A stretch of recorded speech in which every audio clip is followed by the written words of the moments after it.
Mirëmbrëma, mirë se keni ardhur në Dritare me Rudina në News 24. Sot është e marta e parë që jemi bashkë në News 24, do t'jemi për shumë të marta për të hapur bashkë Dritaren tuaj.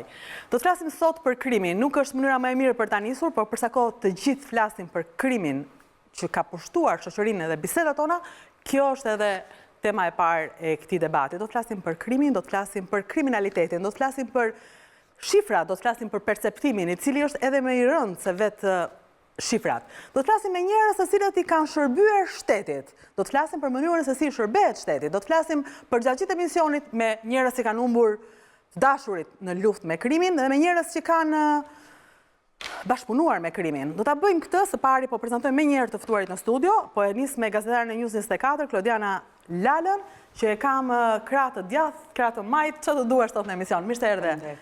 Në News, mirë se gjeni në News, Klodi. Faleminderit. Kam zotin Breçani, ish zyrtar i lartë i policisë së shtetit, i përmendur në situatën me babalen, po flas dhe unë si ju tani me situatën, po them. Do të pyes më njëherë, pas pak në Dritare në News 24, kam zotin Edmond Koseni, ish zyrtar i lartë i policisë, i njohur si komisari Hekurt, do t'i rikujtojmë ato kohë dhe do të pyesim a ka ardhur koha të mendohemi për komisarët e Hekurt apo është pak thime ajo kohë? Në Dritare pas pak. Do të flasim me zotin Rudina Xhunga, ish drejtori burgjeve, jeni prej pak kohësh nuk keni më drejtori burgjeve, por do kemi mundësi të kujtojmë çfarë ndodhi dhe çfarë është duke ndodhur në burgje, sepse në perspektimin e gjithëve në burgjeve ndodh gjithçka. Aty je sa në burg edhe i lirë. Do t'i tregojmë të gjitha rrugës, por më së pari, meqense News 24 është televizioni lajmit të fundit, më thonë që kam një ngjarje në Spitalin Amerikan 2 dhe aty kam gazetaren e kronikës të News 24, Doriana Bezat, të kam Dori në linjë, të kam. E dashur, çfarë është duke ndodhur në Spitalin Amerikan ku është Vis Martinaj, se na u bën emrat shtëpisë të gjithë? Rudina, vetëm pak minuta më përpara në Spitalin Amerikan 2 ishte një situatë tensioni mes stafit mjekësor të këtij spitali, si edhe punojësve të policisë në burgje, të cilët tentuan që të marrin të plagosin Ervis Martini pas vendimit të gjykatës, e cila i dha atij masën e sigurisë me 30 ditë burg.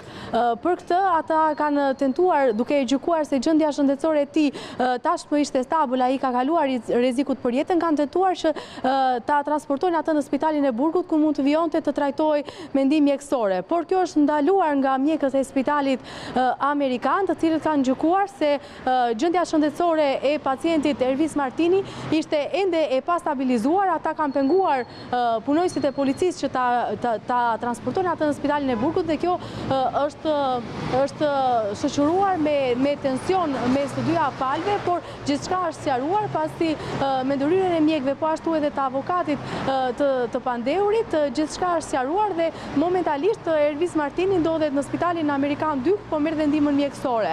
Po ashtu policia ndodhet në këtë spital, një patrullë e FNSH-s ndodhet jashtë Spitalit Amerikan në mbrojtje të pandeurit, po ashtu sipas informacioneve që ka marrë, punojës policia janë edhe në brenda spitalit në dhomën ku dhe pacienti po merr ndihmën mjekësore. Sipas informacioneve që ka marrë, ai është i plagosur me armë zjarri në pjesën e qafës, ka një plumb teshpues në pjesën e qafës dhe të shpatullës, por kjo plagë është jashtë rrezikut për jetën. Dori, të lutem, besoj ngjarja ka mbaruar atë në Spitalin Amerikan. Mos do ishte mirë të ishim në blok sot, asnjëherë nuk i dihet çfarë ndodh.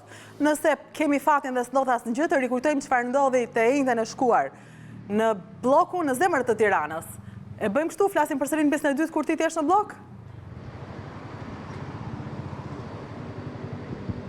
Ndërkohë marr linjën në studio, ndërsa gazetari News 24 shkon për një lidhje tjetër, do të ndaloja, por jo gjatë. Pyes me njëherë qytetorin e burgjeve. Ka të drejtë të mos e marrin dhe ta mbajë spitali? Ka të drejtë të mjekët të thonë mos shko? Sepse je në rast... Për rastin konkret, për mjekët ai është një pacient. Ndërsa për drejtorinë e përgjithshme të burgjeve është një i paraburgosur. Tash unë nuk mund të di hollësirat e mëtejshme, por personi juridik që përcakton gjendjen shëndetësore të këtij paraburgosur është mjeku që e ndjek. Ata nuk kanë, qoftë edhe spitalit privat, sepse atje ka qenë i shtruar. Nuk është të jep një mendim të specializuar mjek të burgut? Në këtë rast, që sapo e lançuat ju, ka një rrugë shumë të thjeshtë dhe shumë të shkurtër. Eksperti mjeko ligjor, si quhet ajo, drejtoria e mjekësisë ligjore, ka të drejtën ligjore të shkojë ta ekzaminojë dhe të marrë vendimin në spitalin privat apo në spitalin e burgut. Po, do të Breçani? Duke ngelur tek ky moment? Me dinin time, çdo vendim i gjyqësor i gjitha llojeve gjykatave, në vendimet e tyre është shprehur qartë edhe vendi i vujtjes së dënimit të personave të ndaluar.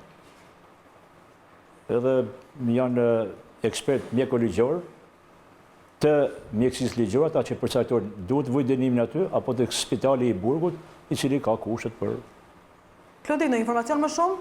Besoj mjekët e spitalit amerikan në fakt kanë refuzuar të firmosin epikrizën me argumentin që spitali i burgut ku do dërgojë Ervis Martina ishte i papërshtatshëm për t'i dhënë ndihmën e dur mjekësore. Por ajo çfarë duhet të evidentojë në këtë rast, zoti Quko edhe mund të ma konfirmojë, të gjithë ata që konsiderohen se emrat e njohur të botës krimit, në fakt kanë zgjidhje në momentin e parë që përfundojnë në pranga, kanë zgjidhje të menjëhershme duke gjetur si shtëpi të dytë spitale dhe duke mos shkuar në burg dhe pikërisht në shumicën e raste fshihen pas petkut pas problemeve shëndetësore. Kemi patur këtu emra shumë të njohur, të cilët shteti shqiptar ka investuar miliona para për t'i ruajtur në spitale si në shtetërore ato edhe në ato private, për faktin se nuk duan të shkojnë të rinë të izoluar aty ku nuk mund të përdoret celular, nuk mund të takojnë njerëzit që duan, nuk mund të kenë privilegjet që duan dhe kjo është mënyra që ata shfrytëzojnë. Nuk mund të flas në rasti konkret nëse është pikërisht kjo situatë, por dua të them që në 10 raste tjera unë jam dëshmitare okulare e plot të emrave të njohur të botës krimit, të cilët kanë zgjedhur dhe kanë preferuar të qëndrojnë me mënyrat e tyre në spital pa shkuar në ambientet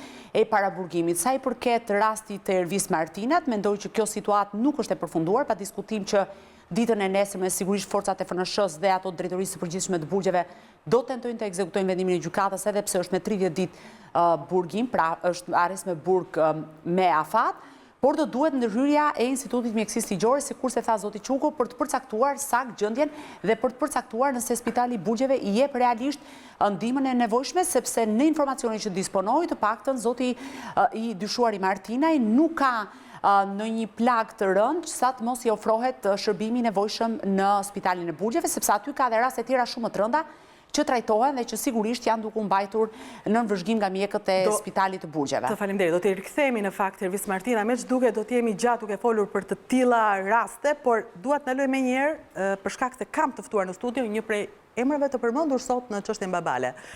Ka shumë çështje, ju është bërë mendja, ka shumë dhall, thënë me fjalë të tjera, sa nuk di ku ta kapësh. Por do mundohemi pak nga pak të flasim për çështjet më të bujshme, të cilat ka marrë gjithë vëmendjen e shqiptarëve dhe të cilat kanë ndikuar sidomos në krijimin e shtimit të perceptimit mbi krimin, sepse shifrat flasin ndryshe. Do flasim për shifrat pak më pas, por duke ndënjur në perceptim, perceptimi është për ngjarje të forta, ngjarje që ndodhin dhe na rrezikojnë, na friksojnë dhe kërcënojnë. Madje duke dëgjuar Klodin të flas, kjo është duke menduar, si ka mundësi që kjo gazetare nuk ka fare frikë, po flet si para se të ndodhte ajo që të ndodhi, edhe tani edhe e njëjta. Të uroj dhe falenderoj. Të kem frikë nga e vërteta? Si mendon? Po ja, zoti Breçani, zoti Quka, të kujdesshëm, e shikon? Unë si pash ashtu. I njoh të dy personalisht dhe nuk i pash as pak ashtu, përkundrazi. Zotin Koseni e njoh më pak, po unë mendoj që të dy në profilet e tyre kanë bërë atë që shumë pak din ta bëjnë. Unë e njoh më shumë se kam intervistuar para 20 e shumë vitesh, po do flasim mbas pak. Ndërkohë, rikthehemi pak te zoti Breçani, sepse emri juaj është përmendur sot, madje po e kontrolloni mirë me Anila Jolen, sepse thoshte shkëlzen Breçani tek prokuroria. Kërkuam edhe një herë, do duhet ta kisha pas vetes në regjia, ju lutem më ndihmo me faksimilën e dokumentit të prokurorisë, përmendet emri Erzen Breçanit, që rezulton të ketë folur në telefon me kunatin Albert Dheliut, i njohur si babale i famshëm. Fredi Alizoti i pranon Breçanit në telefon se ka imituar zërin e Agron Xhafaj. Si është e vërteta? Është e vërtetë që jam thirrur nga prokuroria e krimeve të rënda, nga prokurori i krimeve të rënda, lidhe me këtë ngjarje. Unë kam marrë një telefonat para 2-3 muajve, se më e mandë si datë, po si që kam marrë dhe prokurorit, me është prezentuar një person me si kunati i babales. Kështu tha babalja? Jam kunati i babales? Jam kunati i babales. Edhe dërë të tjera më thotë du të takohem me ty se du të rrëfej diçka, të tregoj diçka. Thash për çfarë arsye, për çfarë ngjarje? thot për ngjarjen që ka ndodhur me këto audit që janë incizuar. Ndër të tjera më ka thonë që ato janë kot, nuk janë të vërteta, zëri është i imi, po të flasë unë plas topi e bomba, si që më ka thonë. Ndërkohë, unë i kam thonë që s'jam personi që duhet të marrë telefon, për përderisa me vunën e DNI, unë të sugjeroj që të shkosh në prokurori, se është prokuroria vendi ku ti duhet të rrafesh ose të tregosh rrethonat ku je zhytur. Ndërkohë, gjatë kësaj kohe, thotë të kam marrë dhe me të kërkua 4.000 lekë të vjetra bërgjë, se s'kam ku me fjetë, jam në Tiranë. Të kërkon të të? Po.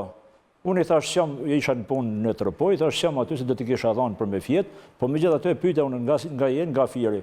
Pse s'shko me fjetë në shpitanë dhe mrapa e merë ja që në shoferit fugurin, me qa shkon. Ndërkohë, kë fillon nuk kam besim të ti, muhabetet që kanë qenë bukur të gjata me të, nuk i kom vurë rëndësi, me thonë të drejtën, se çka flitit, se çka bëhet, po mbaj mend që i kam thonë që nuk është kjo zgjidhja e duhur që ju të siguroni një azil politik. A pse përmendi azilin, tha që po e bëjmë për azil. Që të fitoni një azil politik, nuk është kjo zgjidhja e duhur. Nëse ka përmendur aty se më kanë premtuar lek, tha shko kërkoju lek atyre që të kanë premtuar. E tha kush i kishte premtuar lek? Po më kanë jo se kush. Jo se kush. Nuk më tha dhe edhe nuk mu desht me hi me pyet shumë se kush të ka premtuar. E lata të çështje jo, mbyllet aty, nuk lajmëruan. Edhe unë as i kam takuar ndonjëherë në jetën time, më ka marrë në telefon, e kam kërkuar gjatë bisedës telefonike pse pikërisht më merr mua në telefon, kam besim te ti thotë tek si person, si figurë, si kështu. Nuk ju kërkoj që ju të lajmëroni dikë? As nuk më kërkoj që të lajmëroni dikë, dhe unë e sugjerova që gjitha që më tha mund t'ja thotë në prokurori. Edhe në prokurori jam thirrur para një muaj. Nuk kam bërtuar me asë njëri për arsye se unë e njoh fetimin shumë mirë, që mos prishë jetim, as mos t'i them kujt, as me media, as me gazetar, as me familjar. S'keni folur me askën? Me asë njëri. Deri sot. Ndërkohë, sot kam marrë prokurorin e çështjes, edhe mjes kur po shikoja për lexoj se i lexoj gjitha informacionet e para në mjes, kur e shoh aty e pyes prokurorin pse i keni nxjerrë këto se unë e njoh fetimin, edhe më tha shpremisht që nuk ka ndarë nga ne kemi referuar në gjykatë dhe në gjykatë nuk marr përgjegjësi. Kaq. Kjo është e gjitha implikimi im në atë ngjarje.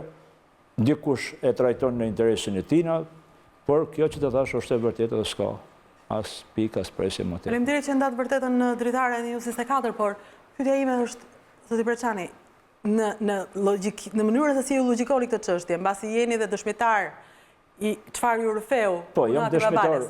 Ju mund të thoni tani që kjo është një çështje skenuar, e krijuar? Atëherë, po i përgjigjem pyetjes me aq sa kom dieni dhe provoj në këto lloj ngjarjesh.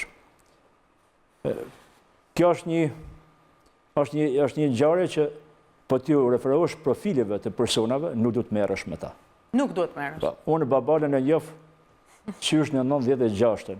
Ka qenë agjitor në një njeriu tim në Vlorë.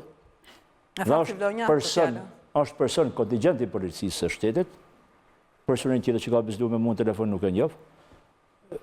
Dhe përderisa po më pyetni, nuk ja vlen të merret askush me këta persona.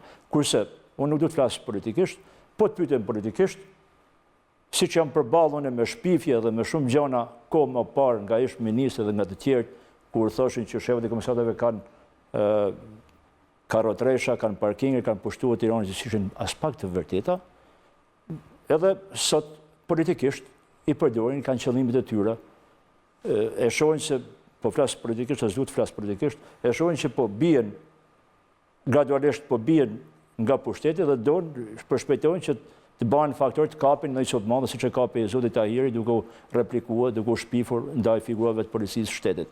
Edhe sot, unë e shoh një nga ana ligjore, nuk janë ekspert as Ali Beaj, as Ervin Salianjoni, që ta vërtetojnë a ishte zori i tij fals apo jo. Dhe detyrimisht unë nuk e shoh gjë të gabuar që ata e përdorin politikisht për atë person. Nuk i duket e gabuar, po sapo thatë që s'ja vlen ta besosh. Nuk ja vlen ta besosh, por që mund ta përdorësh e kush e beson. Fol politikisht, njerëzit politika, mediat... Përdor të papërdorshme. Përdorin shpesher dhe ato që... Nuk për mua nuk janë të komunikuat besueshëm. Për mua si Erzën, si punojës policie, dhe në formimin tim që kom shërby për 21 vjetë në polici, nuk ja vlen të merresh me këta kontingent që kanë një të shkuar me aktivitet kriminal. Në fakt, zoti Breçani, pikërisht kontingentët kanë shërbyer her pas here për goditur edhe për shkatruar banda kriminale. Kujtoj këtu, për shembull, në gjykatën për krime të rënda, që gjithë penduarit janë personazhe të cilët në fakt janë të dënuar për krime të rënda, janë persona me të kaluar problematike, por ama kur vjen puna për zbërthyer bandat kriminale shpeshherë dhe në Itali, për shembull, mafia u shkërmoq, nëse mund ta themi në këtë formë, pikërisht nga këta njerëz me probleme. Por në rastin konkret, pyetja ime për ju ishte tjetër. Në momentin që ju kontaktoi Fredi Alizoti, a nuk e pati ju të arsyeshme që të bërit një verifikim se kush ishte ky person, çfarë backgroundi kishte, nga çfarë rrithe dhe çfarë kërkonte konkretisht prej jush, sepse ju thoni që mora një telefonat e cila ju lidhe me Albert Veliu, një orë ndryshe si babalja, një audio përgjimi i cili në fakt ishte tronditur shumë thellë politikën shqiptare dhe jo vetëm, dhe ju mjaftuat vetëm me këtë telefonatën dhe nuk bët asnjë verifikim të mëtejshëm, pra nuk i hapët skedarët tuaj si njësh punojnë si vjetër policie për të parë se përpara kujt ndodheshin? Unë të thash edhe më parë që janë kontingentën... E kisha fjalën për Fredi Alizotin, jo për babalen, sepse... Edhe për Fredi Alizotin, edhe nëse është kunati tina, edhe nëse është shoku i tina, janë në shoqërinë e tyre, janë kontingentët policisë, edhe nuk merrem me ta, dhe se marrë dhe se nuk kam interes që të merrem. Për informacionin që merren nga kontingentët dhe këto, desha me ta në prej, dhe për të sqaroj se në vitin 2005 për herë të parë u aplikua ligji për të penduarit e grupeve kriminale. Kjo nuk është që nuk du të bashkëpunoj policia me kontingent e policisë, me kontingent për realizimin me sukses të informacioneve dhe të ekzekutimit të operacioneve suksesshme. Sepse informacionet merren edhe nga kontingent e policisë, edhe pse ka qenë kontingent policie, kjo mund të jenë shumë mirë një informator i policisë së shtetit, siç mund të jetë shumë mirë informator ai personi që për të cilin pyetet ti mua. Edhe në informacionet që unë kam, ai ka qenë edhe ai i skeduar si person kontingent dhe informator dhe bashkëpunëtor me policinë. Unë këtë po them nga informacionet, por nuk i kanë informacionet të argumentuara, të bazuara, sepse sot nuk kam akses që të hyj dhe të shoh në kartotekën e informacionit që është edhe baza kryesore e informacionit që ruan dhënat. Nuk lajmëruat asnjëri për shembull njëjë tuaja të hershme në Partinë Demokratike. Nuk lajmëruat dikën për të thënë lëren e këtij histori se mban erë. Unë njëjët e hershme në Partinë Demokratike i kam qysh në vitin 1990-91 që kam qenë student, edhe kam realisht edhe në Partinë Socialiste njëjët të hershme, edhe këtë zotin përpara njëf, kam punu me ta dhe nuk kam preferua asnjëherë që gjana që janë pa dëm. Aty nuk po kryej një krim i çastit, që unë të flej gjumë edhe mos të reagoj, nuk është një vepër penale e rëndë, nuk ka vrasje, nuk ka plaçkitje, nuk ka... Që të them, që unë të shkoj dhe të reagoj, si të Partitë Demokratike, si të Partia Socialiste, apo të RSU-ja. Lëret të ndodhë, aty. Lëret në kazonin e tyre të ndodhin. Por, unë po të shkoj, takoj shokë dhe miqë të Partitë Demokratike që i kam shumë, du t'ja argumentoj që t'i them, është falsa, apo s'është falsa. Erzeni nuk është ekspert. Edhe dinin timen nga momenti që mu më ka thirë Prokuroria Krimeve të Rënda, unë nuk kam komunikua as me familjarë të shtëpisë time. Se janë pjesë të time. Që është hera e parë, mbas denoncimit, mbas keni folur në prokuroria, është hera e parë që shpjegoni këtë rast. Hera e parë. Edhe hera e parë, mund vjetën edhe pak si ashtu, se si dërën kaq në moment që shkuën gjykat. Prokuroria, për mendimin tim, ka marrë një konspiracion, një shqetësi të hetimit. Në gjykatën zorëm në vrap. Ose në gjykatën zorëm në vrap, kjo du të shikojnë dikush që i hinë dhe gjykata. Se shikoj që po lëvizën e karike ju lash gjatë pa folur, po kisha shumë interes. Unë jam plotësisht dakord me ata që tha zoti Breçani, që nuk ja vlen të merresh me të tillë personazhe. Dhe unë jam habitur se si mundet që ata zotërinj të morën me këtë lloj personazhesh për të bërë pis qeverinë. Se kështu i takon, se këtu u folë shumë, por në fakt nuk u tha thelbi i çështjes babale. Unë inskenua gjithë kjo me persona që s'ja vlente fare mere dhe unë i skanua dhe për të bërë pjesë qeverinë, për të bërë pjesë ministrën e Brendshëm, për të bërë pjesë... Shiko, flasim një gjë të kaluar, po kur flasi ky skandal, nuk ishte kaq... Zoti Breçani e tha mirë, nuk ishte krim i çastit, jo, është e vërtet që s'është. Fakt është krim politik për mua. Që të bësh një skenim të tillë, ta përdorësh politikisht, unë e mbaj mend ato konferencat e shtypit që dolën zotëritë e nderuar të opozitës, për çfarë dolën? Për të bërë pjesë ministrin Xhava edhe automatikisht gjithë qeverinë. Ky është thelbi. S'është thelbi se Po flasim si një gjë të mbaruar, po kjo babalja na mbajti... Çfarë më shqetëson mua në këtë pikë, si gazetare? Po bëhet këtu fakti si kur përfundimisht ne jemi përpara një skenarit të sajuar. Në fakt, prokuroria për krimet e rënda ka dyshime që bëhet fjalë për një skenar dhe për këtë arsye, 3 persona të dyshuar, si që është Albert Veliu, për cilin ka caktuar masën e arrestit me burg në mungesë dhe nuk është ekzekutuar për faktin sa i ndodhet jashtë vendit, ka kërkuar azil politik në Kosovë. Për Fredi Alizoti ndodhet prapa hekurave dhe u konfirmua masa e sigurisë, ndërkohë për gazetarin Jetmir Oldashi është caktuar një masë me lehtë ajo e detyrimit për paraqytje.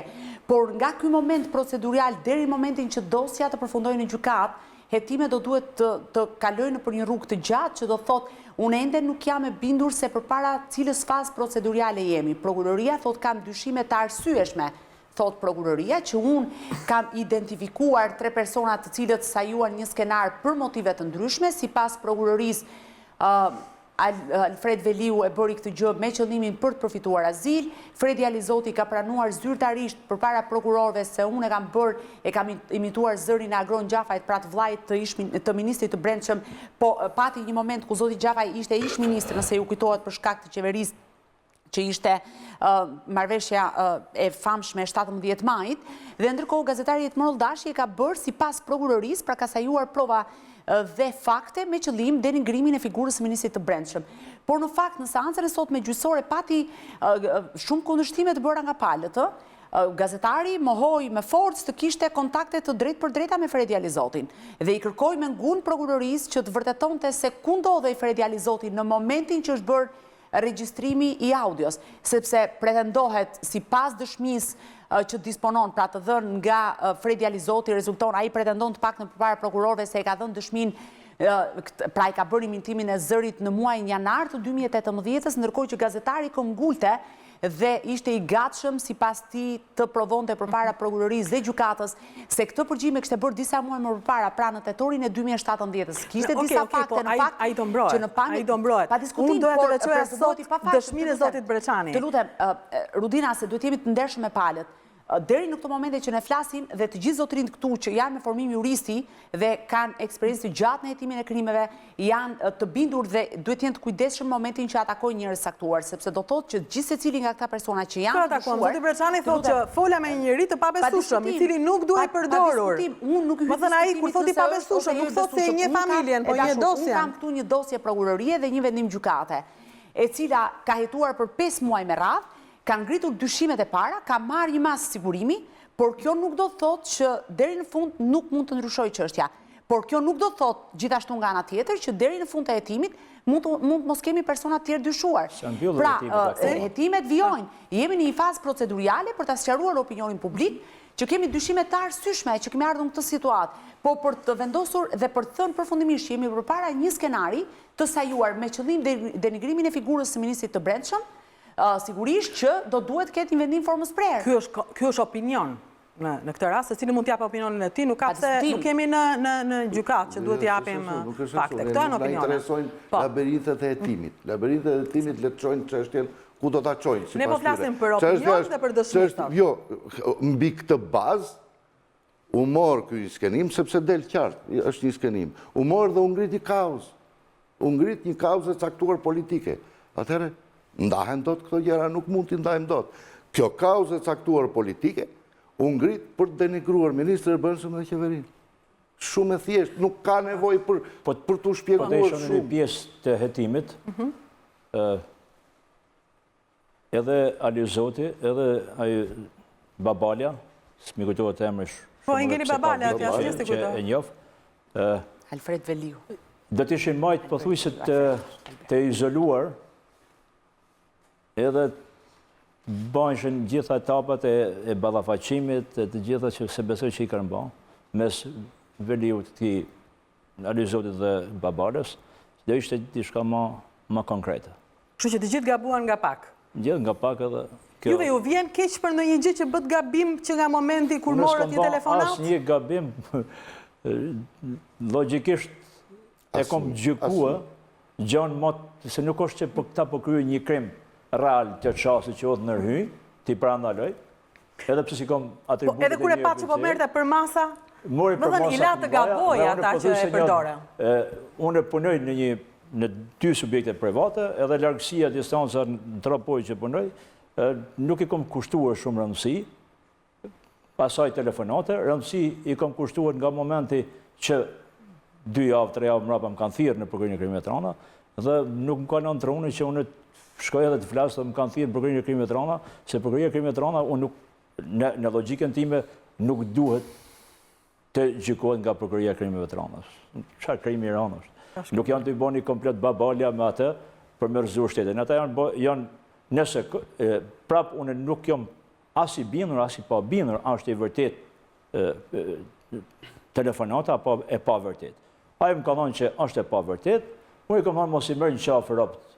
Nuk fitoj të azili me këto gjana, prap më ka thonë që kanë premtuar lekë anë ndaj. Po nuk ja u tha kush e kishte premtuar ato lekë, se përfundoi duke ja kërkuar juve lekët. Nuk, më ka kërkuar lekë, më ka kërkuar 4000 lekë të vjetra me fjet në hotel, edhe me shkuar në Rudina, se po trajtojmë këtë çështjen e babales sikur është një çështje që i përket vetëm Erzen Breçanit. Sepse mua më intereson vetëm çështja e Erzen Breçanit, për sa kohë ai është dëshmitari i rëndësishëm i telefonave.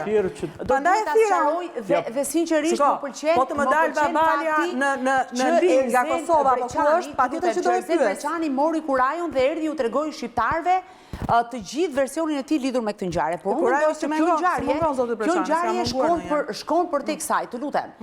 Spari, ne kemi, unë e para e kam shumë të vështirë të besoj hetimin e prokurorisë për faktin që në shumë veprime hetimore ka qenë e cunguar. Çfarë nuk kuptoj unë me këtë? Po të lutem pra tani. Po zotrin që i tha zotit Breçanis nuk është e vërtet. Ta besoj unë? Si ta bëj? Cili? Telefonata. I kanë thënë nuk është e vërtet, nuk ka ndodhur, nuk ka regjistrim. Kam fol vetë. Kam fol vetë. Ata besoj atë. Po në fakt, e di Rudina ku është basuar hetimi prokurorisë shqiptare? Jo, kam hallin ke kjo telefonata. Të mos flas në parim, të flas për fakt. Tu ka dokumenta dhe është fakt. Prokuroria për krime të rënda ka po fakt është zoti Breçani që më thotë, më ka thënë e bëra për lek, më ka thënë e bëra për azil, unë kam të drejtën të dyshoj, si gazetar, me qënë se mbuloj çështjet e prokurorisë, duke parë një hetim i cili për mua është i cunguar. Pse është i cunguar? Nuk kemi një ballafaqim të shtetasit Agron Gjafaj me Albert Veliun. Nuk kemi një ballafaqim, po të lutem. Po nuk do të trajtoj që çështën e babale unë sot, se unë kam vetëm një segment. Atë të vetmin dëshmitar të një telefonate. Nuk mund të rrim me çështën e babale, se bashkë folëm në mëngjes, kemi shumë çështje dhe shumë njerëz do të flas gjithë emisionit. Por, për sa kohë ftuam dhe pranoi të vi dhe foli për herë të parë dhe tregoi telefonatën dhe dëshminë prokurori, për mua ky ishte lajmi. Kështu që falenderoj që e bëre kene. Edhe me thënë të drejtën ndonjëherë gjërat shumë të mëdha janë shumë të vogla. Rëndësishme është të pyesësh njerëzit e dur. Me ç'duket njerëzit e dur janë duke folur. E mbyll me çështjen babale, me cilën e mbyllun, po nuk e ka mbyllur prokuroria, nuk e ka mbyllur opinioni publik, nuk e kanë mbyllur partitë politike, do të vazhdoj gjatë, ne do të flasim për cirkuit dhe vazhdoj dhe rikthehem në pjesën e dytë për të folur për krimin, për të folur për shifra, për të folur për perceptim, për të folur për policën në fundit. Janë njerëz si ne, njerëz me mishin e gjaku. A ja vlen të sakrifikojnë për shtetin apo disa prej tyre mund të bëjnë atë që bëri dhe komando në vrasjen e blloku. Pas pak, në një moment të rëndësishëm me tjera lidhje me tjerë njerëz në studio.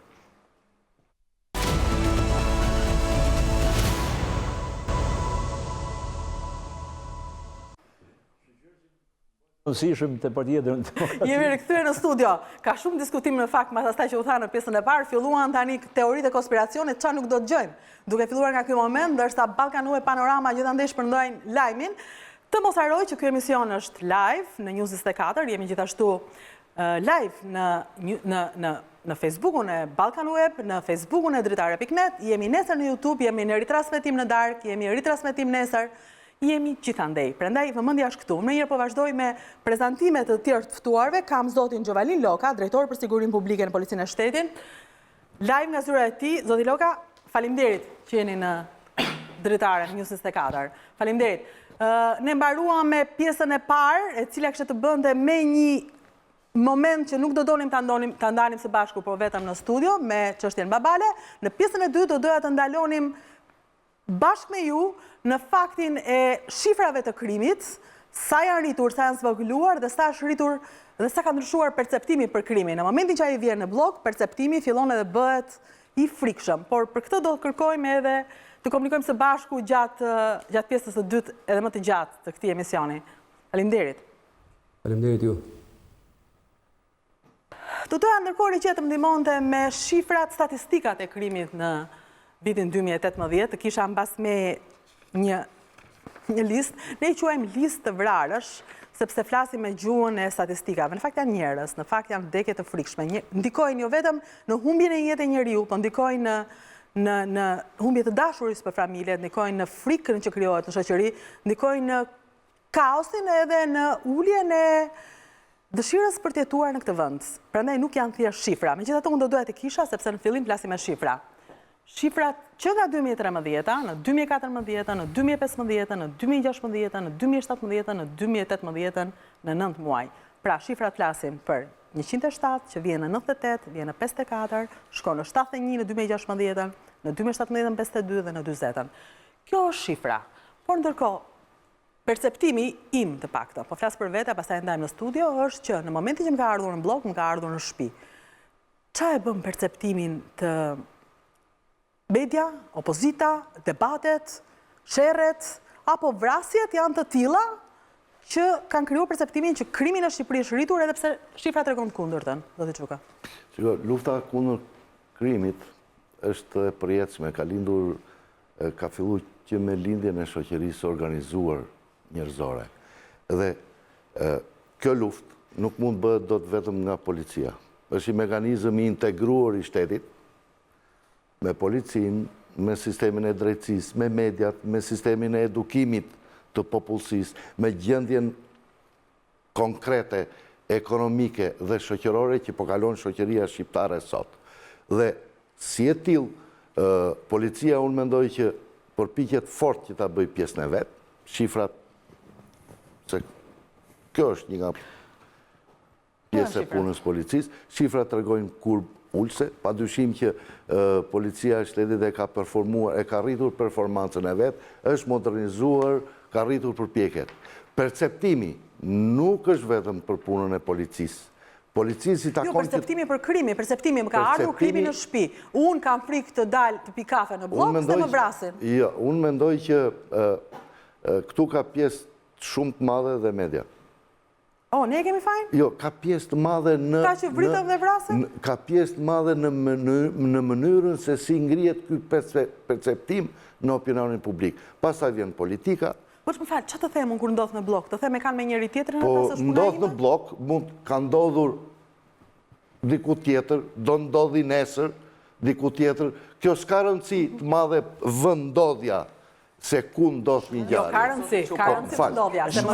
Po pse nuk janë njerëz dhe ata të Vlorës, nuk janë njerëz dhe të lutem mos e ngatro këtu, sepse kjo është në një zonë ku është e monitoruar 24 nga 24 nga forcat e policisë, ku ka institucionet më të rëndësishme që ruhen nga Garda e Republikës, ku ka kamera sigurie në çdo hap dhe lëvizjen të lirshëm, personazhe të armatosur me precedent penal, të lutem, pas një ore do ndodhi një vrasje, jo s'ka të bëjë. Po ama është zoti që të di që ai është me armë. Ne e shohim se si veproi policia në momentin që ndodhi. Si veproi? Nuk vepron atëherë bie të ketë marrë fund shtetit. Veproi me shpejtësi. Nuk vepron në momentin policia që ndodhi. Si veproi? Nuk parashikon dot policia se kur do vritet. Si veproi? Jo, mos po bëj krahasimin me veten tënde se dua të bëj një hyrje të mirë sapo të vi momenti. Nuk do bëj atë. E para me fjalë e para për të zhdukur, po të them, edhe totalisht mund të zhdukur shkrimin, duhet të jetë ke shkolla policisë.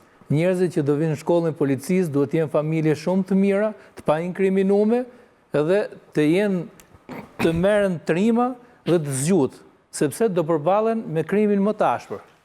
Kjo është e para.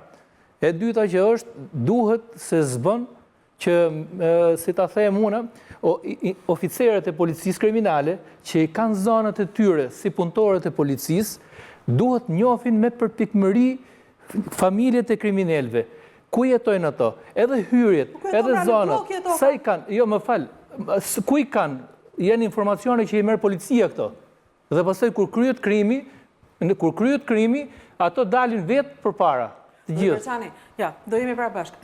Në blok flitet për gjoba, flitet për krim, flitet për prostitucion, flitet për drogë, flitet për armatim, flitet për të gjitha, po flitet lirshëm. Të asëri ty dhe opinionit me pak...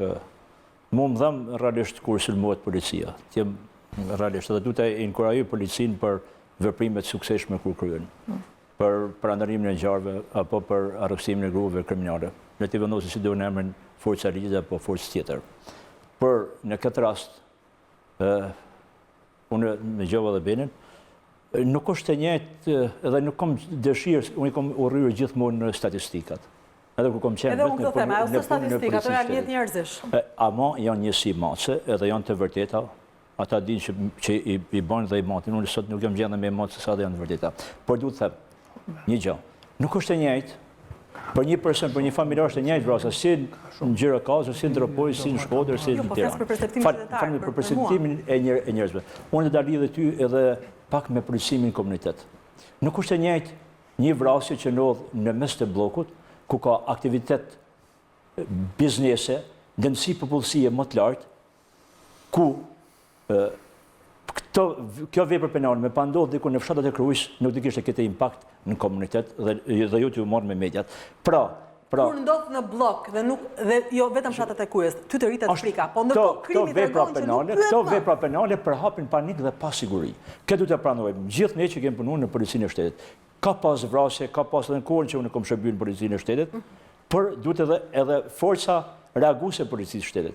Ja, të të zotin Gjovalin që e kam në lidhje një sekundë dhe rikthehem prapë, të Gjovalin, ngelimi dhe kjo që po flasim me zotin Breçani, momentin që unë e kam ndodh krimi në blok, ju e pranoni që perceptimi bëhet më i madh, më i frikshëm, fillon të ketë frikë një qytetar për një jetë normale në kryeqytet? Një ngjarje ndodhur në blok patjetër që është një ngjarje rënd që duhet vlerësuar nga strukturat e policisë së shtetit, ashtu siç ngjarja konkrete që ndodhi pak ditë më parë, ka pas vlerësim maksimal nga drejtuesit kryesorë të policisë së shtetit dhe strukturat bazë të drejtorisë vendore të policisë së Tiranës, por duhet pranojmë që ashtu siç e tha dhe kolegu Breçani, e cilin e falenderoj pasi i dhëm policia e shtetit si një ish punojës policie. Policia e shtetit nuk është një Big Brother e cila i kap kriminalet sa po ata tentojnë të dalin nga banesat e tyre. Duhet kemi parasysh të ndajmë dy nocione, persona në kërkim dhe persona me precedent kriminal.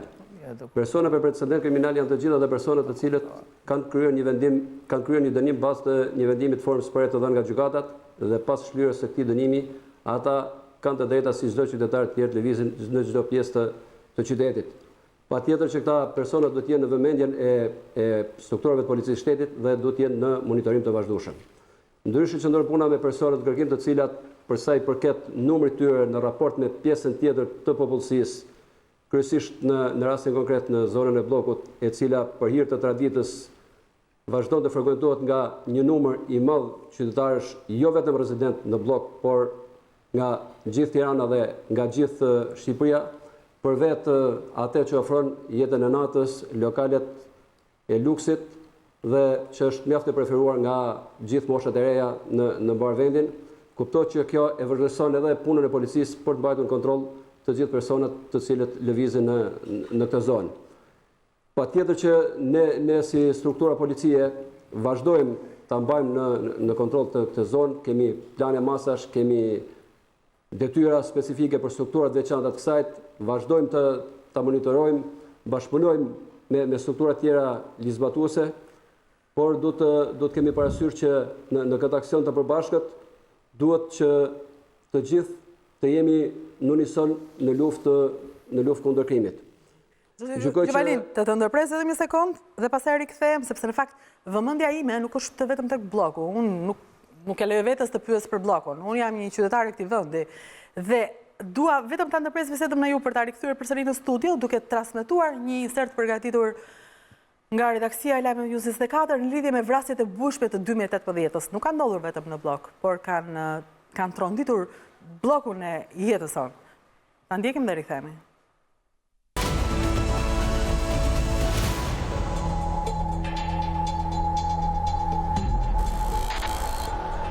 Devi Kasmi, një personazh i njohur, u vra poshtë shtëpisë së tij në Tiranë dhe i dyshuar si ekzekutor është ish ushtar i forcave speciale greke Eftimiu Eftimios. Për vdekjen e Kasmit dyshohet se u pagua një shumë e madhe parash. Po në këtë muaj Tirana u trondit nga vrasja e Emiliano Boçit në zonën e ish parkut të autobusëve. Për këtë ngjarje policia nuk ka ende një autor, por vetëm dyshime se u bë nga vrasës me pagesë. Në muajin shkurt në zonën e ish bllokut u vra me një plumb në kokë Memli Begalla. Për këtë ngjarje u arrestua Denis Demiri dhe Ardian Serezi. Shkak dyshohen konfliktet e vjetra. Në muajin prill në Tiranë u vra Mario Majolari. Ai ishte kthyer nga Suedia pasi u refuzua azili edhe pse kishte paralajmëruar se i rrezikohej jeta. Autori dyshuar është Kastriot Gjuzi, i cili mori gjak pasi babai Mario Majolarit i kishte vrarë të vëllain. Më 15 korrik në Shkodër u vra ish polici Boran Borçana dhe bashkëjetuesja e tij Silvi Ndoci. Sulmit i shpëtoi fatmirësisht fëmia 2 vjeçar i çiftit. Policia nuk ka ende asnjë autor të dyshuar dhe asnjë pjesë për ngjarjen e rëndë. Pak ditë më parë Tirana u trondit nga vrasje në zonën e ish bllokut. Pas konfliktit në një lokal u vra me armë zjarri Fabian Gaxha dhe u plagosën Ervis Martinaj dhe Elio Hato. Pas ngjarjes u shpall në kërkim i dashuri Elvana Gjatës, Ervin Mata, komandoja me Viol Bilo dhe Fabio Alushi.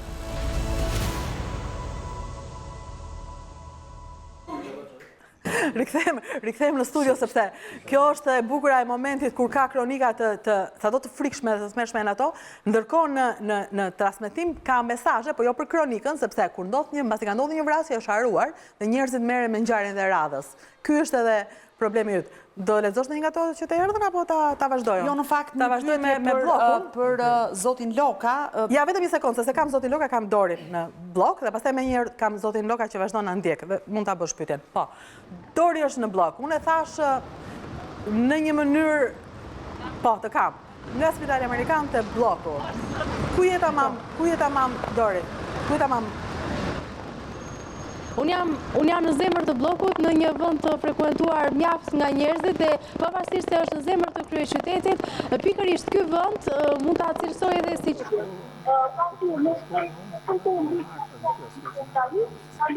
ndodhem tani, ka ndodhur vrasje të bujshme që janë komentuar gjatë.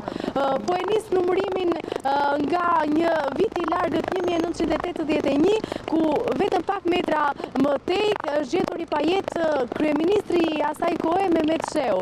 Zyrtarisht atëherë u tha se ai u vetvra, megjithatë kjo ngjarje u komentua për vite me radhë dhe vazhdon komentohet edhe sot. Shumë vite më vonë, në vitin 2014, pikërisht në trotuarin që ndodhet pas meje, u vra në mënyrë shumë mafioze bankieri Artan Santo. 2 persona të maskuar me skafandra dhe me motor e ekzekutuan bankierin dhe ikën në drejtim të paditur. Këta persona janë ende të pa identifikuar nga policia. E për ta mbyllur këtë trekëndësh është ngjarja e fundit ku nga shkëmbimi i zjarrit tek lokali Monopol që është përballë meje, një person beti i vrarë dhe 2 të tjerë u plagosën. Nëse do ta zgjeroj më tej këtë perimetër, këtë trekëndësh që unë po e preferoj ta quaj trekëndshi i vdekjes, zgjero më tej. Trekëndshi i Bermudës, trekëndshi i vdekjes. Mos e zgjero e dashur. Mos e zgjero, mjafton të na tregosh për trekëndshin e vdekjes për një vend i cili është i frekuentuar, është super e frekuentuar, por është çuditshme që aty mes të gjithës përzihen ata që janë në kërkim, që janë të armatosur, përzihen të gjitha. Kjo ishte Dorit, faleminderit për 2 lidhjet. Kjo ishte ajo që kishe çfarë pyetje kishe për Gjovalinin që kam në linjë? Një konstatim që vjen nga një personazh shumë i njohur, i cili është në fakt konstatim për zotin Loka, që si ka mundësi thot zotëria që sa herë kanë ngjarje të tilla, të cilat ku gjithë të përfshirët janë me pistoleta, dhe policia nuk ka informacion për këta personat, të cilët lëvizën lishëm për Tiranë, nuk e di nëse zoti Loka dhe me ironi thot vetëm policia nuk i di. Në fakt zoti Loka konstatojmë në ngjarje shumë të rënda kriminale që autorët ose viktimat janë personazhe jo vetëm me precedent, por në shumicën ndërmuese për tyre personazhe në kërkim. Si ka mundësi që policia, ndërkohë që qytetarët raportojnë dhe kanë perceptim që këta njerëz lëvizin në hundën e policisë, ndërkohë që nga ana juaj nuk ka, ose më saktë gjitha tentativat për t'i arrestuar kanë rezultuar të dështuara në pjesën ndërmuese të tyre. Është një konstatim dhe pyetje një herë azil. Do me thënë, perceptojmë ju se perceptoni, është pyetja. Nuk është e vërtet që policia nuk reagon ndaj personave për cilët ka informacion. Fakti që besimi i policisë, i komunitetit e policia është rritur, kjo flet edhe numri i telefonatave që vazhdojnë të bëhen në sallë operative, ku nga 400.000 telefonata që ishte në vitin 2014 ka arrit në 650.000 telefonata. Strukturët e policisë shtetit reagojnë dhe vlerësojnë maksimalisht çdo lloj telefonate që bëhet në sallë operative për çdo lloj, jo vetëm për persona të cilët qarkullojnë me armë pa leje, persona të cilët janë kryesi për vepra penale, por duhet është në nderin tuaj si përfaqësues media, si gazetar që të bëni prezent dhe shumë raste ku ne kemi arrestuar, kemi kapur persona me armë pa leje, jo vetëm në zonën e bllokut, por dhe në zonat tjera të Tiranës dhe në qarqe tjera. Ne ku ta gjejmë, ta bëjmë prezente. Vazhdojmë të kapim çdo ditë, ushtojmë kontrolle aty ku kemi informacione, ashtu siç ishin operacionet e fundit në Fushkruj dhe në Shkodër, do vazhdojmë në barë vendin në bazë një plani të hartuar dhe të detajuar, të miratuar nga drejtori i përgjithshëm i policisë, plani i cili zbatohet nga gjithë drejtoritë vendore, i mbështetur dhe nga forcat posaçme operacionale dhe forcat e ndërhyrjes shpejt dhe forcat RENEA në të gjithë territorin e vendit, për të cilat nga ditë në ditë ne kemi pasur dhe vazhdojmë të kemi rezultate shumë impresionuese, qoftë për sa i përket kapjes personave në kërkim, qoftë për sa i përket kapjes personave të cilët jo vetëm lëvizin me armë në ambiente publike, por edhe ata që i mbajnë në banesa apo në automjetet e tyre. Një pyetje. Ka kontrole të rastësishme apo kontrole të qarta për armbajtje pa leje? Sepse në dijenin time ka pa qenë një moment dhe tani është mbyllur, ju nuk bëni më kontrole për armbajtje pa leje? Jo, nuk ka, asgjë nuk është e rastësishme.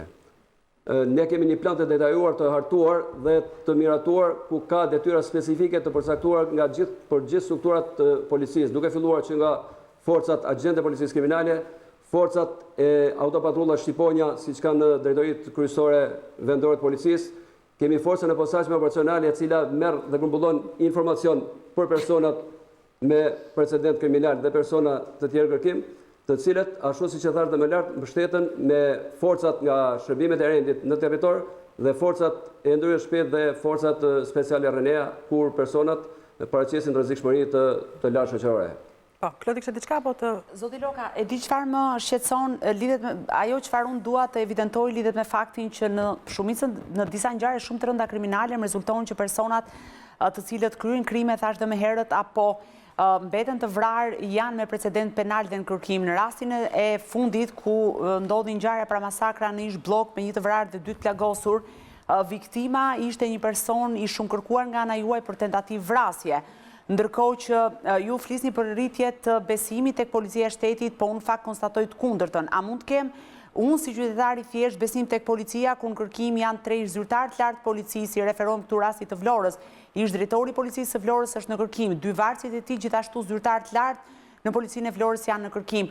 Klement Balili vazhdon të jetë në kërkim, i anatemuar për një kohë shumë të gjatë nga ish ambasadori amerikan në Tiranë, si një ndër personazhet më të rrezikshëm botës krimit, i konsideruar dhe Escobar i Ballkanit.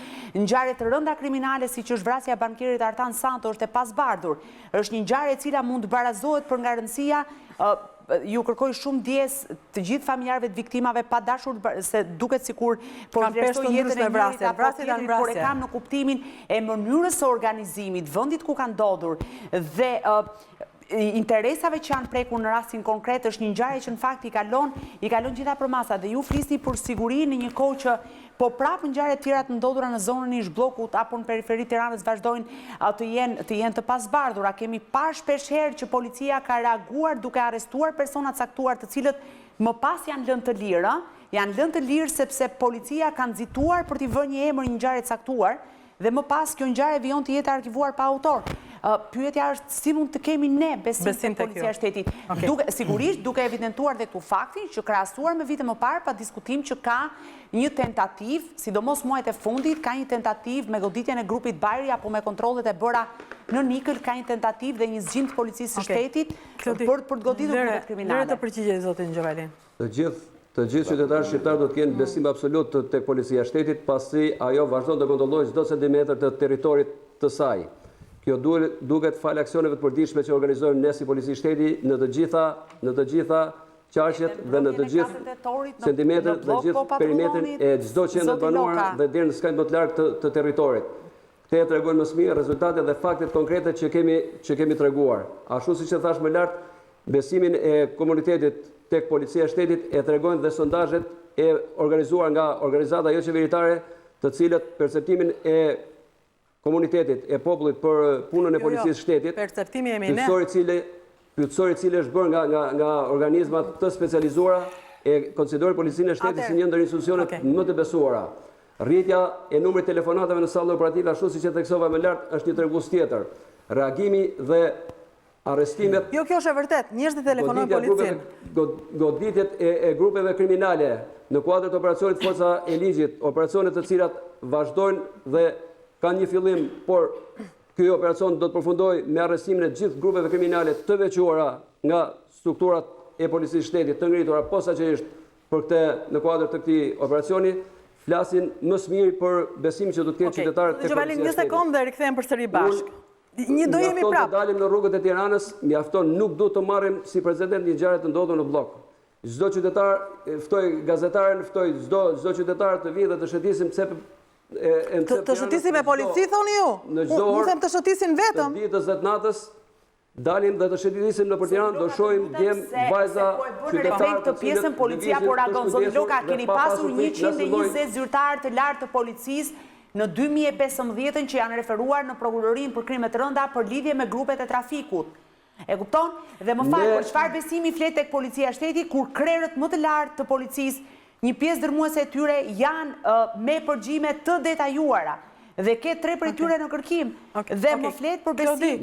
Tani ai ka të drejtë të flasë, ta zgjojë. Unë po bëj oponencën. Shumë nga vetja, mjafton të marrim shembull që gjatë këtij sezoni turistik veror, asnjë nga drejtuesit e lartë të policisë shtetit, por jo vetëm, edhe drejtorët vendor dhe efektivat e komisariateve të policisë që kishin zona bregdetare dhe turistike, asnjëri nga ata nuk bëri asnjë ditë pushim, por ishte në shërbim të komunitetit. Jo, që ju punoni, ne nuk e vëm dyshim, ne kemi ardhen e produktit. I cili nga vitin vit vjen duke ushtuar. Absolutisht që përgjësia e çdo punonësit policisë të inkriminuar, të cilët ne nuk i përjashtojmë dhe kemi mbajtur qendrim, kemi proceduar disiplinarisht, kemi dërguar të standard profesionale. Një moment, rikthehemi në studio, jemi prapë bashkë. Klodi një sekondë. Thuaj që në grupin Bajri, një sekondë tani më lër. Paguan eksponent të policisë, të lutem, e ka pranuar ministri me zë dhe me figurë. Me zë dhe me figurë që ministri vetë thotë ne po përpiqemi dhe po bëjmë pamundur. Një sekondë rikthehemi në studio. Që kemi nevojë që ka besim te policia, është padyshim momenti që ti e merr policinë kur ke një, që ke nevojë për policinë, kjo është e dukshme, kjo nuk është perceptim, kjo është reale. Por një që tjetër që është reale është fakti që njerëzit ka nevojë për një polici që ti bëj të ndihet më të sigurt dhe ajo çfarë ne dëgjojmë shpesh, kjo është arsyeja pse un kam zotin Koseni, është që nuk jam interesuar të di për drejtat e kriminalit, jam interesuar të di për drejtat e qytetarit të lirë, i cili do mbrojtje nga policia, qoftë ajo dhe dhunshme. Kjo është arsyeja pse më bëri të mendoj për zotin Koseni, dua të rikujtoj komisarin e dhunshëm Edmond Koseni, kështu ju quanin atë. Edhe unë kështu kam qetur një shkrim bërë te klani. Edhe më ka shartë ato s'lëbonja sa të duash atëre, kështu po më shanë edhe sot. E vërteta është që atë kateshin e kam raur. E kam raur para se të dërgoja në qeli që ti thosha Elbasanit se shteti është më i fortë se krimi. Ndoshta s'duaj, por unë nuk jam ky që flet tani kur kam përballë një kriminal. Keni thënë ju në vitin 90 Si të them aq, 98. Ky është shpjegimi shumë i sinqert i komisarit Edmond Koseni në atë vit. Ishte koha kur Shqipëria sundoi nga brandat e krimit në disa pjesë të rëndësishme të territorit të saj, na duket e largët, po kemi jetuar në atë kohë. Nuk po flas për ata që kanë lidhur në atë kohë, ata mbase nuk na ndjekin në ekran, por të tjerë që na duken na ndjekur e kujtojnë mirë atë kohë, edhe pse s'duam ta pranoj. Në atë kohë komisari Edmond Koseni tira për pjesë të drejtoi policinë pikërisht në këto territore, aty ku ai bëri dhe histori si komisari i hekur, komisari i dhunshëm. Do të mbahet mend si komisari i Peqinit në 97-ën, i vetmi vend ku nuk shpërthyen depot e armëve. Kujtohet një shprehje që më keni thënë atë në atë kohë për Peqinin. Im lodhën prapë në atë. Këtu edhe masat janë të majta. I vetmi vend ku nuk shpërthyen depot e armëve, komisari që riktheu dorën e shtetit në Tepelen dhe Lushe dhe më pas u kthye në Elbasan ku bandat bën kërdin. Quaj komisari Hekurt, jo vetëm se guxoi të vërdormi kriminal të rrezikshëm, të vërdor, të qelloj, të raj, ju i rinit. Të ngjashëm të atyre sot që policët nuk guxojnë të përmenden shpesh emrin. Komisar Kosteni, Rau, i arrestoi Burgosi, ishin krerë të bandave më të rrezikshme që sundonin vendin në periudhën e erës 97. Me dhunë apo pa dhunë, Kosteni do mbahet mend si komisari që arrestoi Nehat Kullën dhe Tan Kateshin, emra të famshëm të botës krimit në Shqipërinë 18 vite më parë. I pezulluar nga detyra për më shumë se 10 vjet. I akuzuar për sa vit? 18 vite. 18. Kam fituar rikthim detyrë të kthehem pranë policinë e shtetit të shërbej popullit, edhe nuk e kanë gjuar njëri fjalën time. Mos e ngjën, s'më nuk prish punën e kam. Çfarë punë keni? Punoj në fabrika çimendës. Çfarë punë bën fabrikë çimendës? Po, jam si drejtor aty, shefi sigurisë. Shefi sigurisë? Po, edhe kam bë modelet e fabrikë. Edhe gjithë njerëzit janë të kënaqur. Ndërkohë, ty nuk të lë brenda. Po, unë aty e kam shpirtin ka ajo, pa i foli shumë keq ai zotni atje, se unë s'kisha punë me atë që i drejtorin e rendit, s'kisha fare punë me atë, unë po tregoje se si krijohet policia nga fillimi deri në fund. Unë policinë e njoh në mënyrë të përkryme. Po mos ka ikur koha juaj zoti Kosteni, mos tani nuk pranohen policë të cilët të marrin, të rajnë, të arrestojnë burgosin. Nuk kemi punë, edhe në atë kohë nuk ka pashë si që thoni juve. Ato kanë qenë të ralla kur kriminal kanë qenë shumë të dhunshëm. Edhe policia për shembull dhe grupi gatshëm nuk i bënte, kam ndërhy unë. Po ndryshe do sprapsësh policia, në momentin duhet hyje unë, i vramën, ai pa vramën, unë duhet hyje atje që të sigurohesh rendi, sepse policia u tërhoj që ato ishin shumë tashpër, ishin mbi 5 banda kriminale, me na 50 e 100 vetë të organizuar me automatik. Unë kam kriju drejtorinë e parë të prefekturave të policisë në Republikë. Drejtorinë e parë kam kriju unë me urdhër të zotit Fatos Nano, kryeministit, mori në Lushnjë, më çoi në Elbasan, atje. Edhe e kam kriju. Nuk ka qenë ajo dhunshme, përse kishe njerëz që nuk e doshin atë, edhe sulmonin gjithmonë po nëpërmjet mediave. Pa më njoh se kush jam, po jo të gjithë mediat. Unë të kam intervistuar. Jo ti normalisht. Jo të gjithë mediat. Por nuk e di pse sulmoshin. Ai ishin xheloz, as ishin xheloz, unë këtë nuk e di. Po policinë e njohshën në mënyrë të përkryme. Jo, ka një problem. Mund të ja shpjegoj të gjithë me fjalë se si bëhet edhe kur kapen kriminal, edhe si gjenden kriminal, ka rregulla për atë, ka një polici aty. Mirë, kjo ndodh në 98, në 2018 mos është ndryshe zoti Kosteni. Po s'kam, nuk ka punë forcë në 2018. Tani në 2018 është një parumësinë e brendshme, përveçse në shtetit që e quhen forca e ligjit. Po, në dakord të veproj ligji, kush e pengon ligjin? Po s'po vepron tani.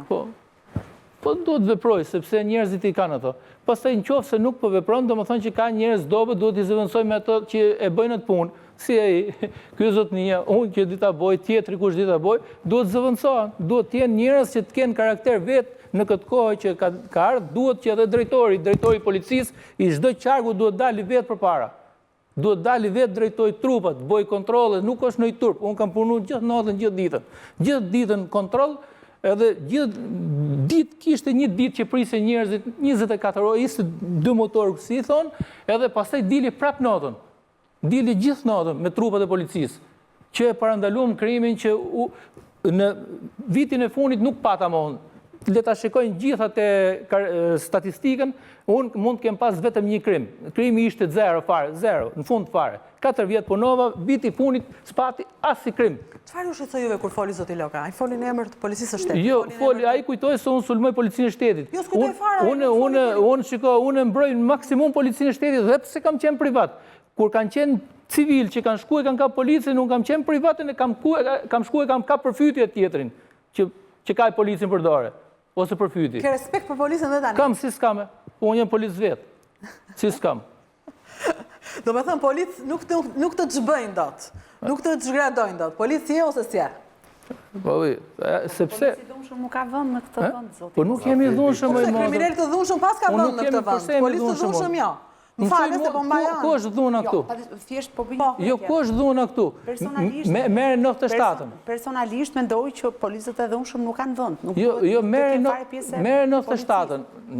Mere 97-ën shikoje. Qysh është? Dhe përplaset me dhunë dhe përplaset. Me që dhe përplaset 97-ën? S'kishe, ku ishe? Ja, një sekundë të marrë pak zotin Loka edhe njerë po. Dori t'i qka të shtoj, sepse ju përmëndit e juve për rikthimin. Ju e mendoni rikthimin? Apo punoni për vete, punoni për punën tuaj? Zotëri që ka punuar në policinë e shtetit, policia e shtetit, gjithë ajo që punon në policinë e shtetit, du ta di që është detyrë vështirë për ta kryer dhe i pret rreziku, por është një detyrë e shenjtë sepse jeni në shërbim të tjerëve. Dhe ti je në shërbim të qytetarit është një gjë hyjnore në shpirtin tënd. Nëse ti punon me përkushtim e privon veten nga jeta familjare, nga gjitha në shërbim komunitetit, është gjë hyjnore dhe gjë shumë e mirë. Për sa i përket forcës, përdorimit të forcës, unë nuk di që ka institucion tjetër në vendet e zhvilluara demokratike, përveç policisë që përdoret forca. Forca përdoret në përpjesnim të drejtë me dhunën që jep tjetri. Unë duhet i kujtoj koserin se kom qenë polic shumë vite, kom punuar në forcat speciale të Renea. Në 98 kjo ka qenë drejtori i policisë qarkut në Elbasan dhe në Lushe kemi vepruar në Renea për 20 minuta kemi arrestuar 18 persona me rrjedhshmëri të lartë që është kryer një operacion shumë i suksesshëm në 98-ën besoj. Po.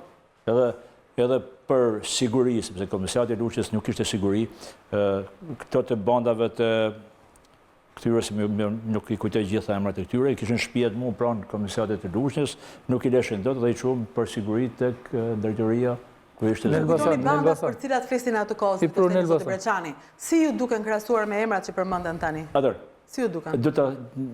Edhe unë dëgjova me vëmendje zotin Loka, përsa i referohem në kriminalitetit, është për të vlerësuar se ka krime më pak. Por, du t'i them zotit Loka dhe opinionit, se janë krime që përhapin panik dhe përhapin një pasiguri. Pse? Kem shumë njerëz që janë të zhdukur. Edhe zbulueshmëria nuk... Në një emision në një televizion tjetër, u folë që është në prag të dokumentimit të një person të zhdukur. Personat të zhdukur përhapin panik. Unë e vlerësoj mendimin tonë që thuaj me pasigurt. Vrasjet në blok janë pasigurta. Vrasjet në blok përhapin panik. Nuk tregojnë siguri. Pra, këto janë vrasjet të kryera nga grupet kriminale. Nëse 2013 janë kanë 107 vrasje, mund t'jenë edhe kanë vrasje dhe të krimet familjare, të karakterit që rriti zbulueshmërinë dhe vrasjet me 40 numrin e atij që vrau familjarët e tina. Nuk ka impakt shumë negativ vrasja e 8 viteve nga familjarët që i vrau familjarët e tina. Ma impakt negativ ka vrasja në blok. Ma impakt negativ kanë zhdukjet e personave. Ma impakt negativ në komunitet, duke referuar gjithmonë përmirësimit në komunitet, janë vrasjet me karakter mafios të kryer nga grupet kriminale. Në policinë e çdo vendi të botës, prioriteti i punës së tyre është sa shkel në komisariat, sa mas për e mo e ke një listë të personave në kërkim. Pra, baza kanë qindra punë që kanë për të kryer në shërbim komunitetit, por detyra e parë e policisë është ndjekja dhe kapja personave në kërkim, sepse ata janë që bëjnë kryen vrasje, pra qesin rrjedhshmëri të lartë. Mund të lidhem njërë me zotin Gjovalin në lidhje me çfarë përmendë, me atë që unë e quajta policie dhunshme, me atë çfarë njerëzit në perspektivën e përgjithshme thonë punë e madhe, le të jetë e dhunshme policia, mjafton ta kap, mjafton të më siguroj mua të ndjehemi lirë, të ndjehemi qetë. Ju jeni dakord që kjo mund të funksionojë në 2018-ën apo policia është në lupën e të gjithëve dhe duhet ta bëjë një gjë dhe ta bëjë mirë, zoti Loka? Jo, absolutisht policia është në shërbim të qytetarëve, policia është një partnere në luftë kundër të keqes, patjetër që policia ka detyrë funksionale në luftën ndaj krimit, por bashkë dhe krah policisë do të jetë e para media e cila nuk ngoron sa herë çfarë element të caktuar të kalojnë kompetencat, përdorin dhunën jashtë procedurave standarde, për cilat ne si polici shteti kemi mbajtur qendrim, i kemi dërguar në procedim disiplinor dhe ka pas raste që kemi larguar dhe nga radhat tona, po janë proceduar penalisht. Media përherë ka reaguar dhe e ka amplifikuar këtë dhunë që mund të kenë përdorur punojës veçantë të policisë shtetit.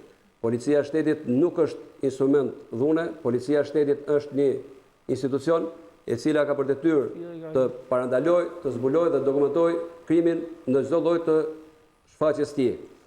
Policisë shtetit i duhet lënë koha e mjaftueshme për të vepruar, për të zbuluar, për të dokumentuar, me qëllim që mos ndodhë ajo, siç e përmendi gazetarja Lala, ku thot personat caktuar janë arrestuar dhe pas 2-3 ditësh. Ti lihet kohë policisë shtetit, ashtu siç dhe po veprojmë, siç e thash, operacioni Forca e Ligjit ka filluar të jap rezultate dhe bëhet fjalë për vepra të ndodhura në vite, në cilat po punojnë specialistët më të mirë në drejtorinë e përgjithshme të policisë shtetit, por jo vetëm, dhe ata të drejtorive vendore të policisë qarqit, në ndërtimin e prokurive, për të dokumentuar veprat e vjetra penale të ndodhura në territor. Zoti Gjovalin, mund të pyes për diçka? Kemi dokumentuar dhe kemi zbuluar shumë ngjarje të vjetra. Zoti Gjovalin, vetëm një sekond, të pyes për diçka.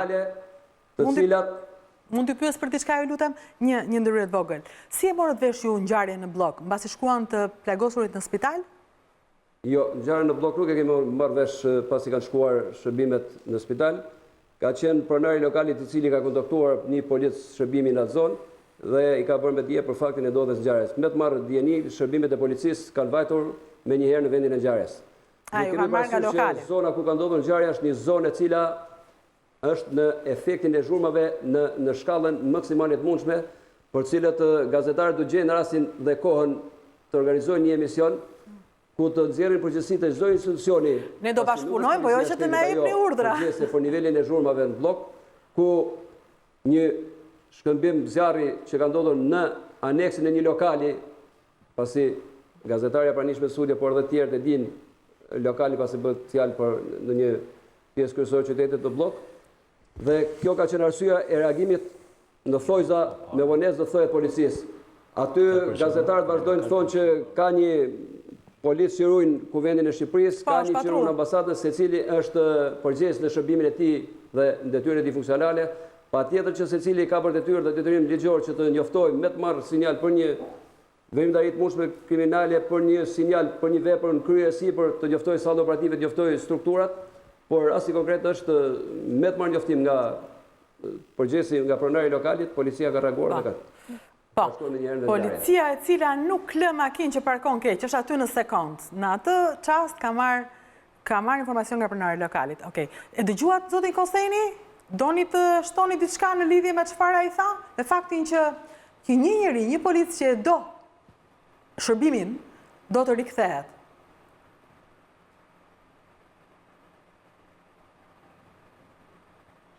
Po, zoti Loka, me juve po ju pyes, çfarë mendoni për këtë fakt? Edhe një herë, lutem. Çfarë mendoni për faktin që zoti Koseni foli për detyrimi ligjor që ka për rikthimin, po unë s'po flas për detyrimin ligjor, nuk po pyes juve, po i flas për kur një njeri ofrohet të rikthehet në detyrë. Dhe është një ish polici njohur. Ju çfarë qëndrimi keni?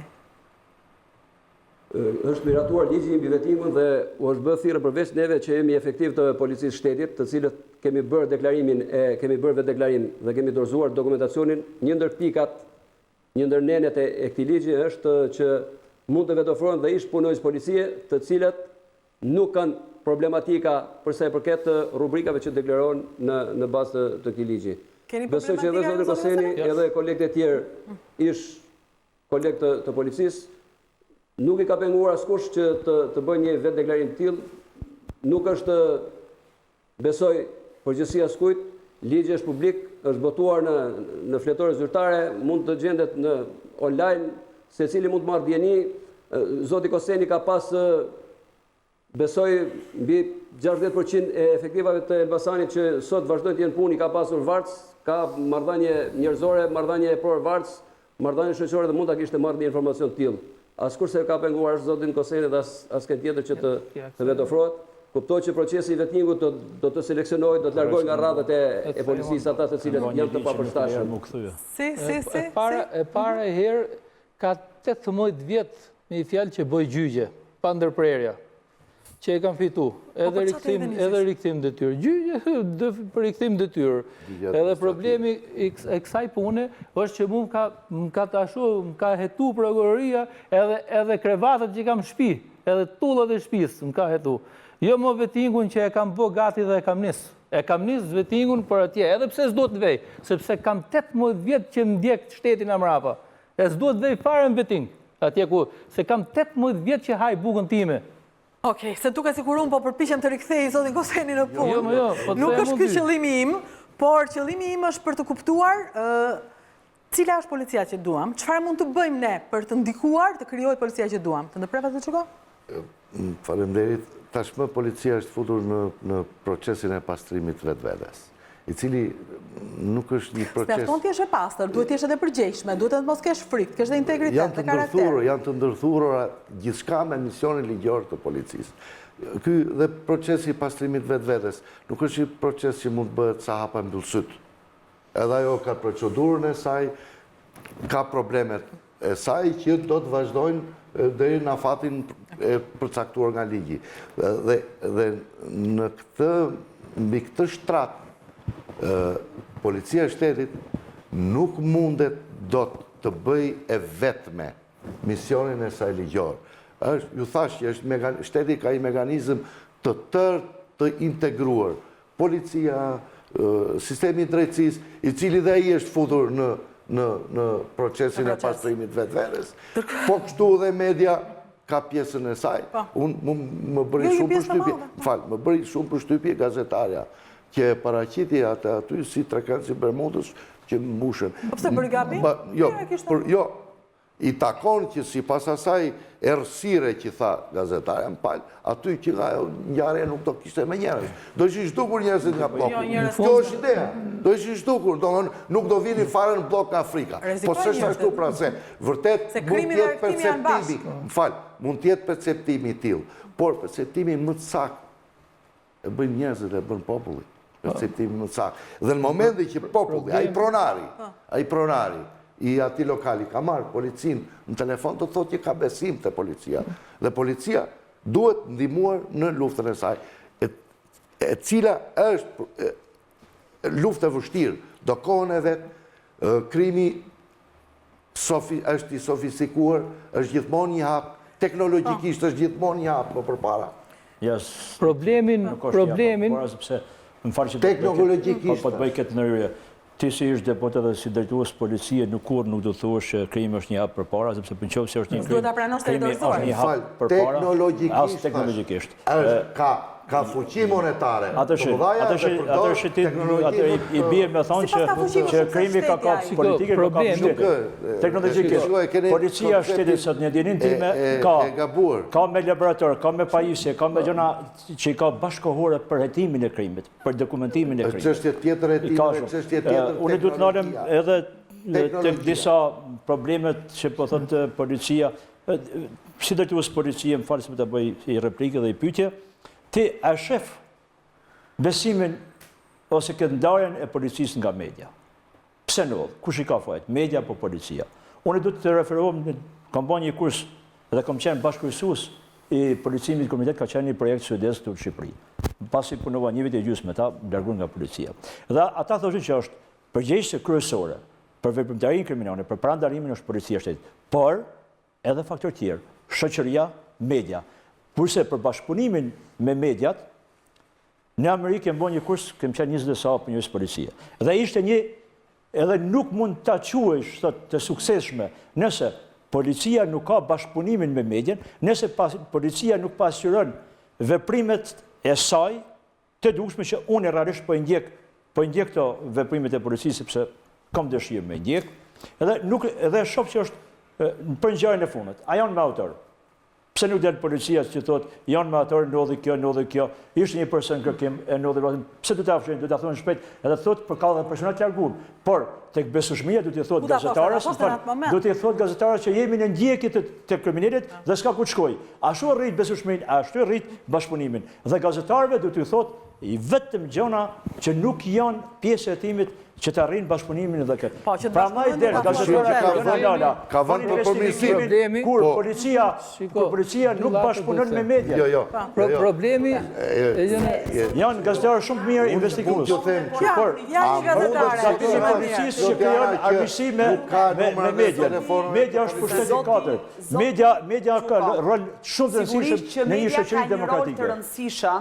Për të ndihmuar dhe News 24 ka bërë në mënyrë permanente bashkëpunimin me policinë e shtetit dhe ka qenë shumë parimor në bashkëpunimin me të. Por, unë nuk pajtoj me ju në disa pika, kur ju thoni që sigurisht që krimi është sofistikuar, ka fuqi monetare, bandat kriminale kanë kaluar mbase edhe në nivel më të lartë, nuk janë më vetëm banda.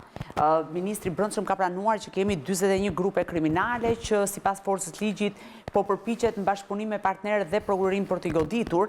Por unë e di ku e shikoj problemin më të madh, fakti që ne vazhdojmë akoma të kemi punonjës policie të cilët janë të inkriminuar, apo zyrtarë të lartë të cilët janë të inkriminuar. Dhe këto janë fakte, nuk janë thashë theme. Në 2015, kur News 24 transmetonte lajme që në prokurorinë e krimeve të rënda kishin vajtur lista tëra me zyrtarë të policisë, të gjithë nisur që nga kryeministri deri tek e fundit na etiketonin si gazan.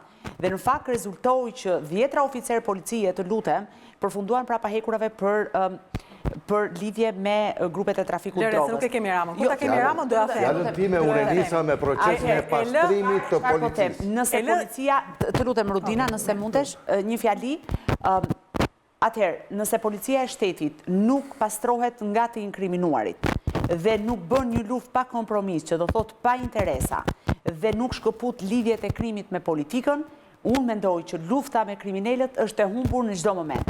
Po ju them rastin konkret të ndodhur në ish blok në mbrëmjen e 4 tetorit. Njëri nga personat e plagosur është një personazh i përfolur për përfshirje në disa ngjarje të rënda. Dhe si është e mundur që policia e shtetit nuk ishte informacion për vendodhjen e shtetasit Ervis Martinaj. Presupozoj që oficeri specialisti i zonës duhet ketë informacion për çdo lëvizje që ai person bën. Si ka mundësi që ky person ndodhe në shoqërinë e një personi tjetër të kërkuar dhe në vendngjarje u përdorën 3 armë të ndryshme, zoti Quko? A më jepni dot ju shpjegime për këtë?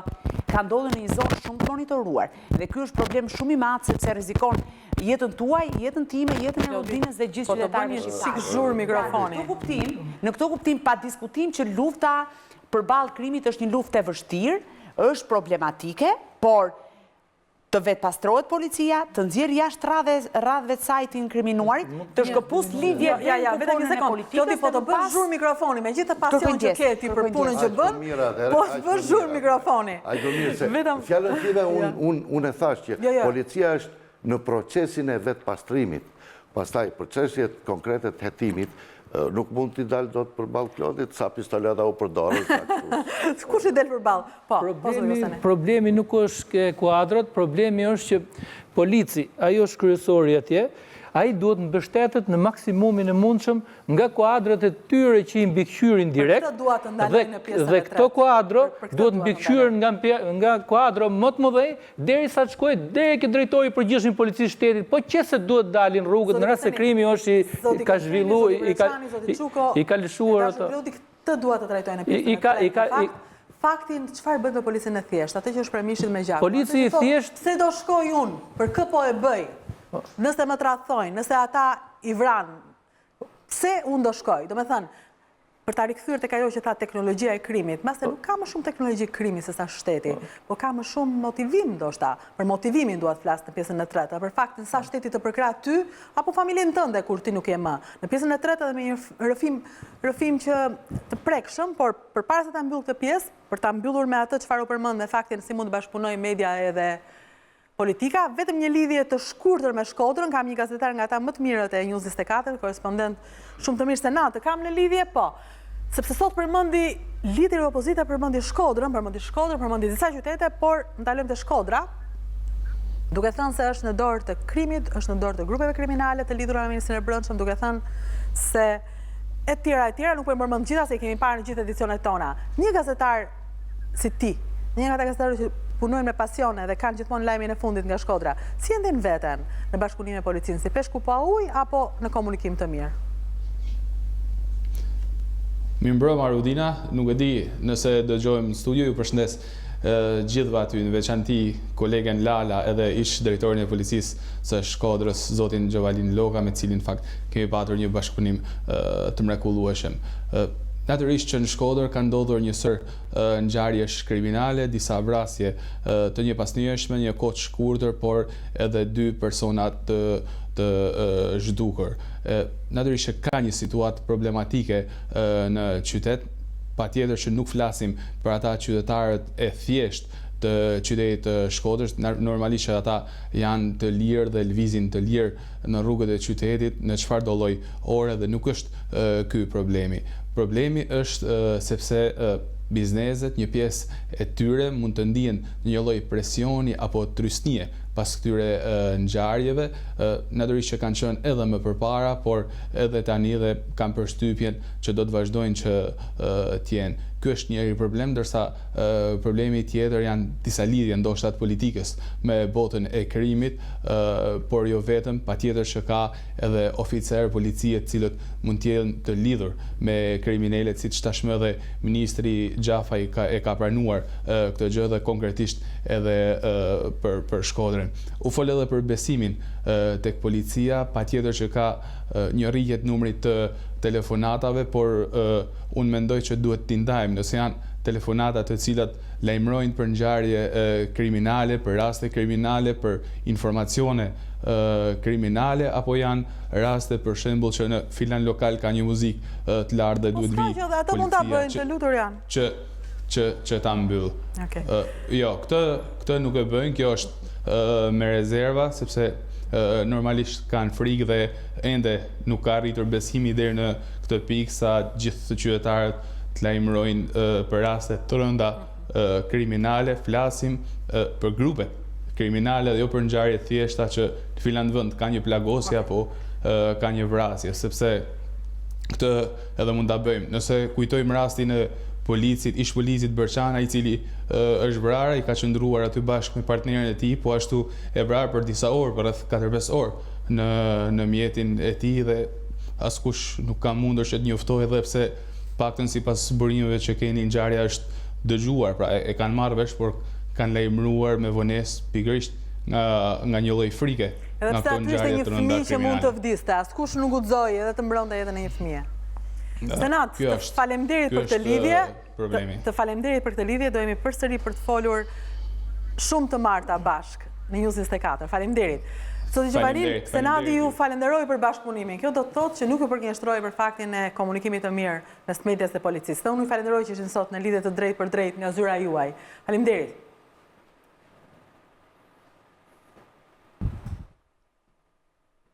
Ndajem me zotin Gjovalin, mund ta kem në regji për t'i thënë mirupafshim para të kalojmë në pjesën e tretë?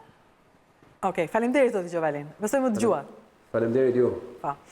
Në pjesën e tretë, do doja të ndalonim tek njerëzit e shtetit, të cilët bashkëpunojnë me krimin, bëhen pjesë e tij. Pse, çfarë ndodh? Dhe tek komisarët e vrarë të policisë, policët e vrarë dhe familjet e tyre, pas pak mos u largoni. Në një moment sa informuese dhe emocionant, në pjesën e tretë të krimit dhe të politikës, në fundit janë bashkë.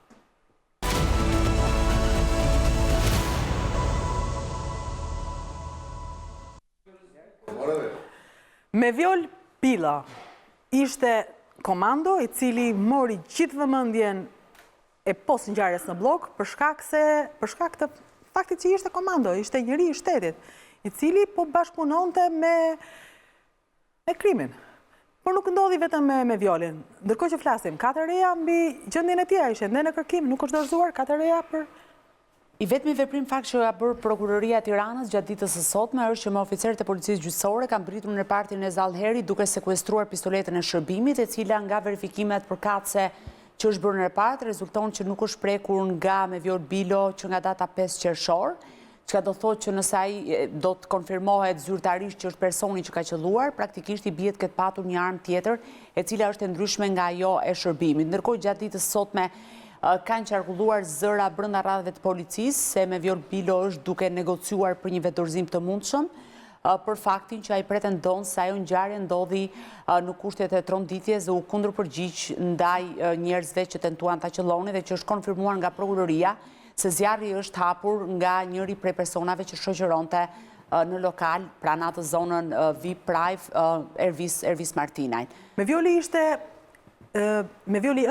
një familjar, është babai i 2 fëmijëve, me Vjoli është një prej njerëzve të zotë të shtetit, i cili mburet nga shumë kush flet për të. Por çfarë ndodhi me Vjolin dhe çfarë ndodh me Vjolët, le ta përgjithësoj, me njerëzit që përkasin shtetit dhe befas i gjen në një tjetër rrugë. Një kronikë e shkurtër përgatitur nga redaksia e Lajmeve News 24 dhe rikthehemi një herë për të folur për njerëzit tanë.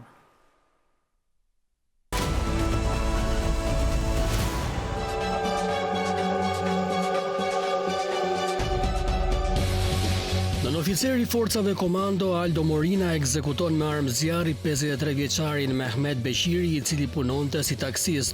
Nga hetimet doli se shkak për vrasjen ishte një lidhje midis nënës së nënoficerit dhe Mehmet Beqirit. Nënoficeri i forcave komando Mariglen Bramati vret veten me armë zjarri. Ngjarja ndodhi mbrëmjen e 28 tetorit 2013 në orën 20:20 minuta. Jati tha për mediat se djali i tij kishte kaluar në depresion pas 5 misioneve, një herë në Irak, 2 herë në Çad dhe 2 herë të tjera në Afganistan. Në zonën e ish bllokut nën oficer Ndriçim Balla vrau me armë zjarri një person dhe plagosi një tjetër. Viktima ishte shtetësja Majlinda Hoxha, ndërsa i plagosur mbeti Elton Fusha dhe shkak ishte një borxh që ai kishte vëllait të autorit të krimit. Një helikopter që transportonte një ton hashash qellohet nga garda civile e Spanjës në zonën e Malagës. Helikopteri u rrëzua dhe piloti që e drejtonte humbi jetën. Ai ishte Sokol Feka, instruktor në bazën ajrore të Farkës.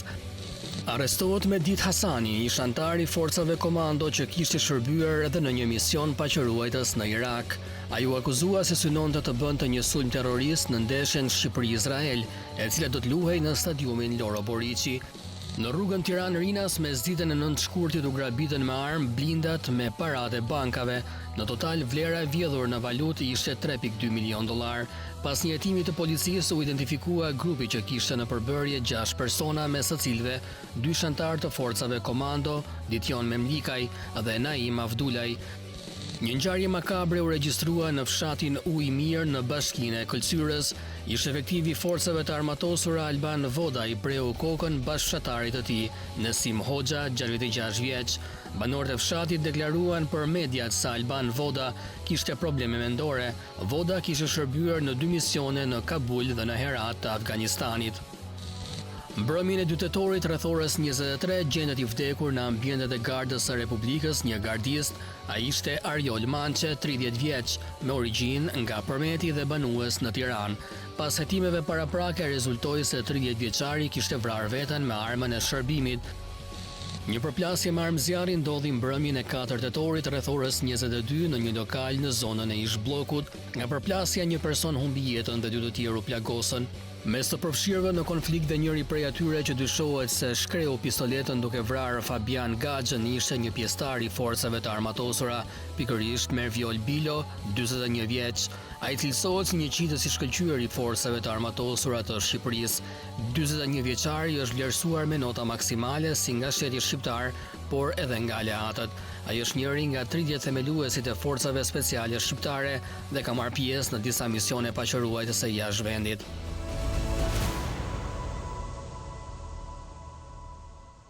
Që me Violi të dorëzohet dhe situata e tij të sqarohet sa më parë. Por kjo është një anë e medaljes. Ana tjetër e medaljes janë komisarët e vrarë. Shikojmë edhe insertin e përgatitur për vdekjet në krye të detyrës ose për hir të detyrës dhe rikthehem përsëri në studio.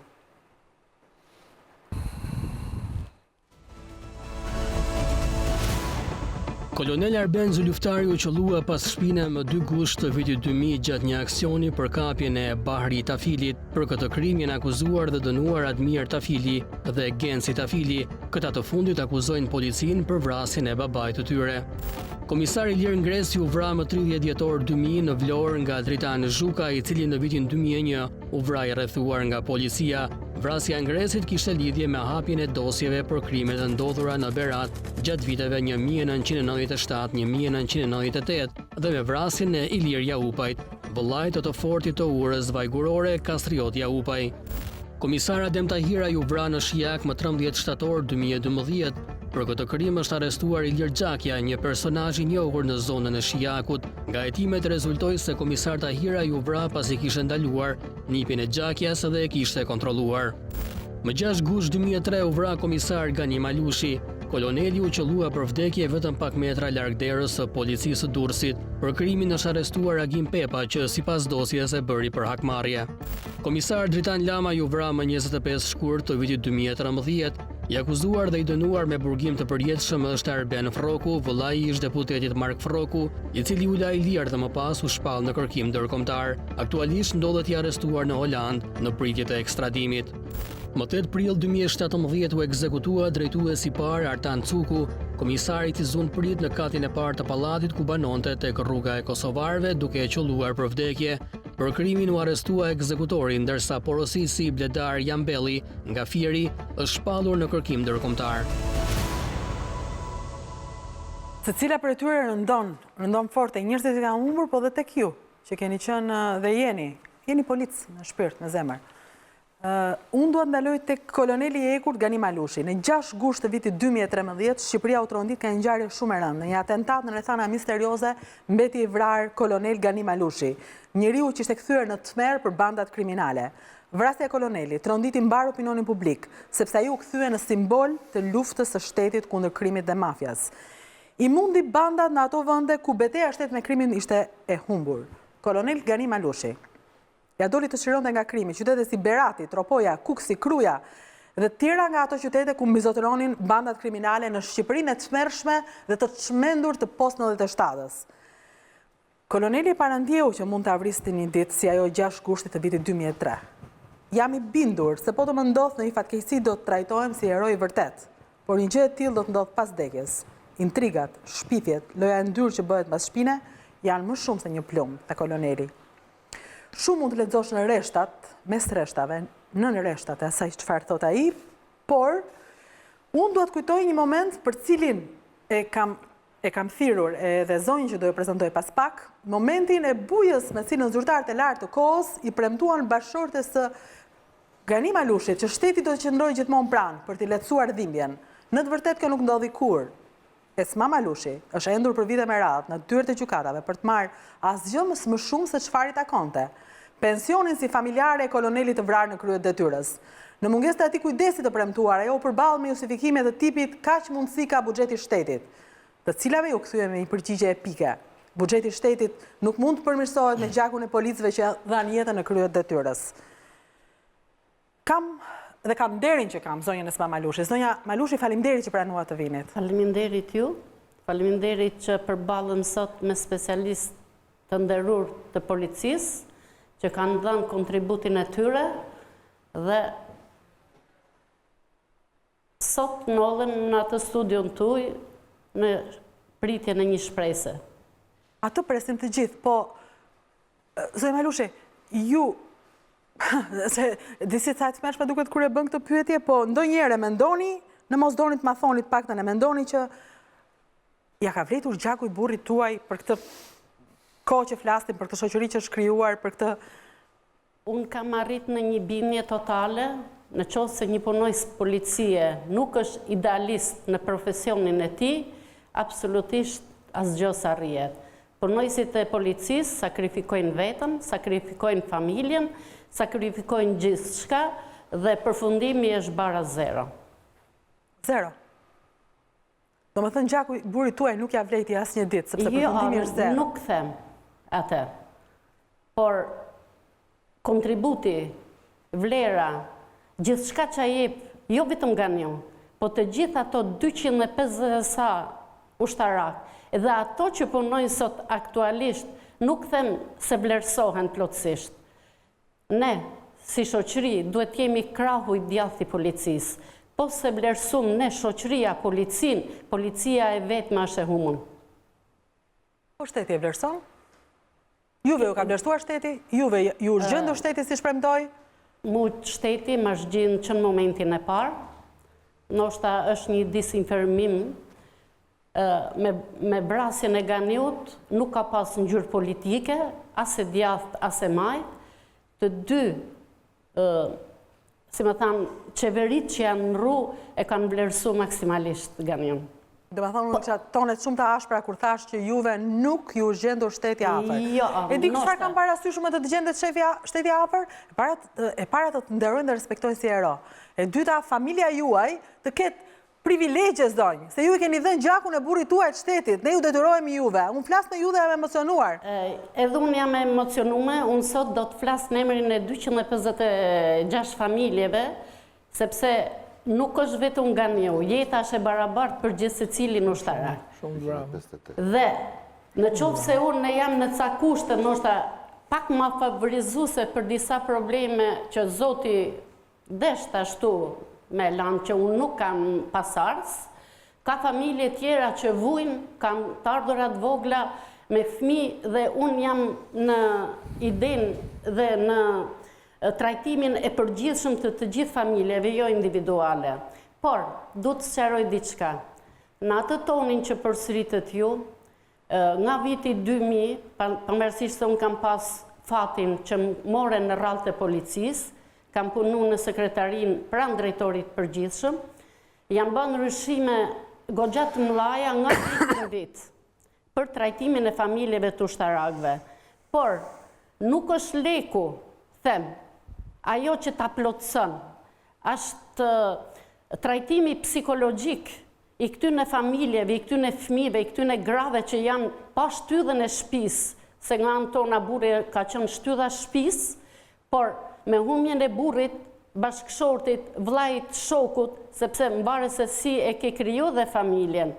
Dhe unë sot jam shumë krenare që në panelin tuj ka shok e miq që kanë punu me Ganiu dhe kanë njoft nga afër sakrificën, por shteti me rastet e vrasjeve të shumë oficerëve të policisë nuk ka bas zbardhjen e duhur. Ne s'kemi pas të drejtë të përfaqësohemi me avokat. Dhe në qoftë se të analizojmë vrasjen e bashkëshortit tim, një kriminal i cili ishte i lidhur edhe me fije policie, edhe me fije pushteti, ka gjujt makinën e policisë, me automatik me breshri, mrena në makinë është plagos Ganiu. Dhe kur institucioni gjuhet me breshri automatiku, unë them që shteti është i dorëzuar. Sepse nuk e vra individin, ke vra shtetin. Dhe këtu është pakënaqësia ime. Megjithatë, kanë kalu goxha vite, 15 vjetë Ganiu nga humja jetës,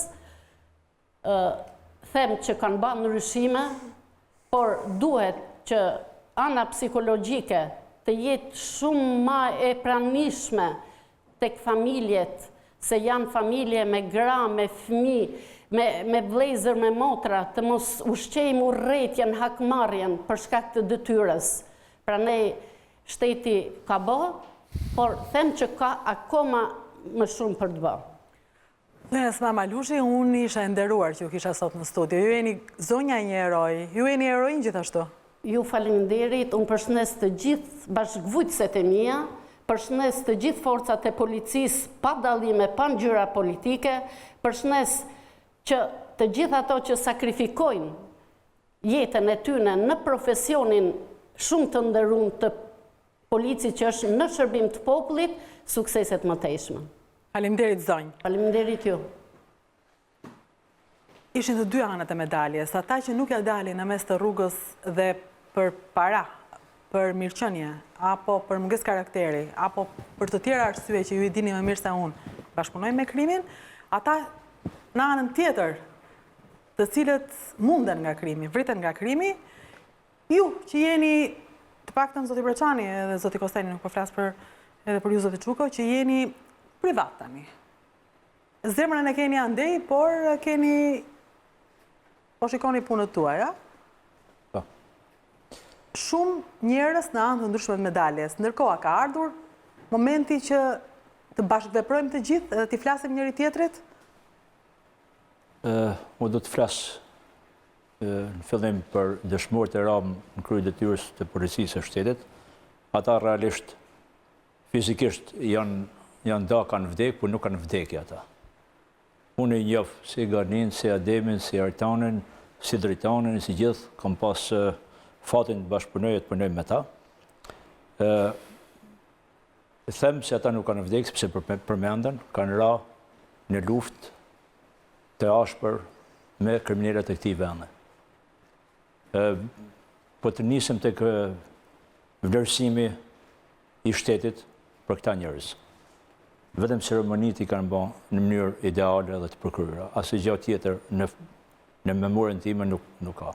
Ka edhe shumë të tjerë që janë vrarë që unë njoh. Beni e din në 93-shin, 94-shin, o vrarë Benuika. Ka 5 dëshmorë raporti Renea, dhe vite më vonë, jo vite më vonë, firë pas vrasjes tina e kishte edhe një vëlla tjetër, e quajnë Gjergj Uika, dhe pranoi që të rekrutohet në radhët e policisë dhe të vazhdoj amaneten e tina në luftë kundër kriminalitetit. Dhe sot Gjergj Uikën, politika, shteti e ka hedhur në rrugë të madhe. Është pa punë, nuk është në përbërjen e forcave speciale, nuk është në përbërjen e policisë shtetit. Ky është vlerësimi që i bëhet sot nga politika, njerëzve dhe familjarëve të rënë në krye të detyrës. Unë po nisem, po i them këto, sepse politika në atë moment që të lënë policinë të kryejnë detyrat e veta, atë që do ketë më siguri, më besueshmëri. thëmë edhe shumë rastet të tjera, që janë vra në kryen e detyrës dhe familjarët tyre nuk janë përfil. Kam qindra rastet tjera. Atëre, nuk ja bëm pyetën vetën si polic, po unë çkam që i dalë për para plumbit kur lë jetim fëmijët e s'po mendon njëri për gruan time? Po dikush do të bëhet punë. Dikush do të bëhet punë. Policia ka mërë përsipër atë. Aq më shumë që këto po dalin me shkollë. Policët nuk merren mos si që merreshin nga rruga, boshin në kurs në ashtu, tash po merren me shkollë. Problemi atyre është që duhen mbrojt nga prorët e vet. Të mos futen për shembull në qorsokake ku mund të vriten. Çdo operacion që bëhet planifikohet mirë, me shumë kujdes që të mos kemi humje në forca, por edhe të mos bëjmë dëm në familjet e atyre që kanë kontingjente mrena.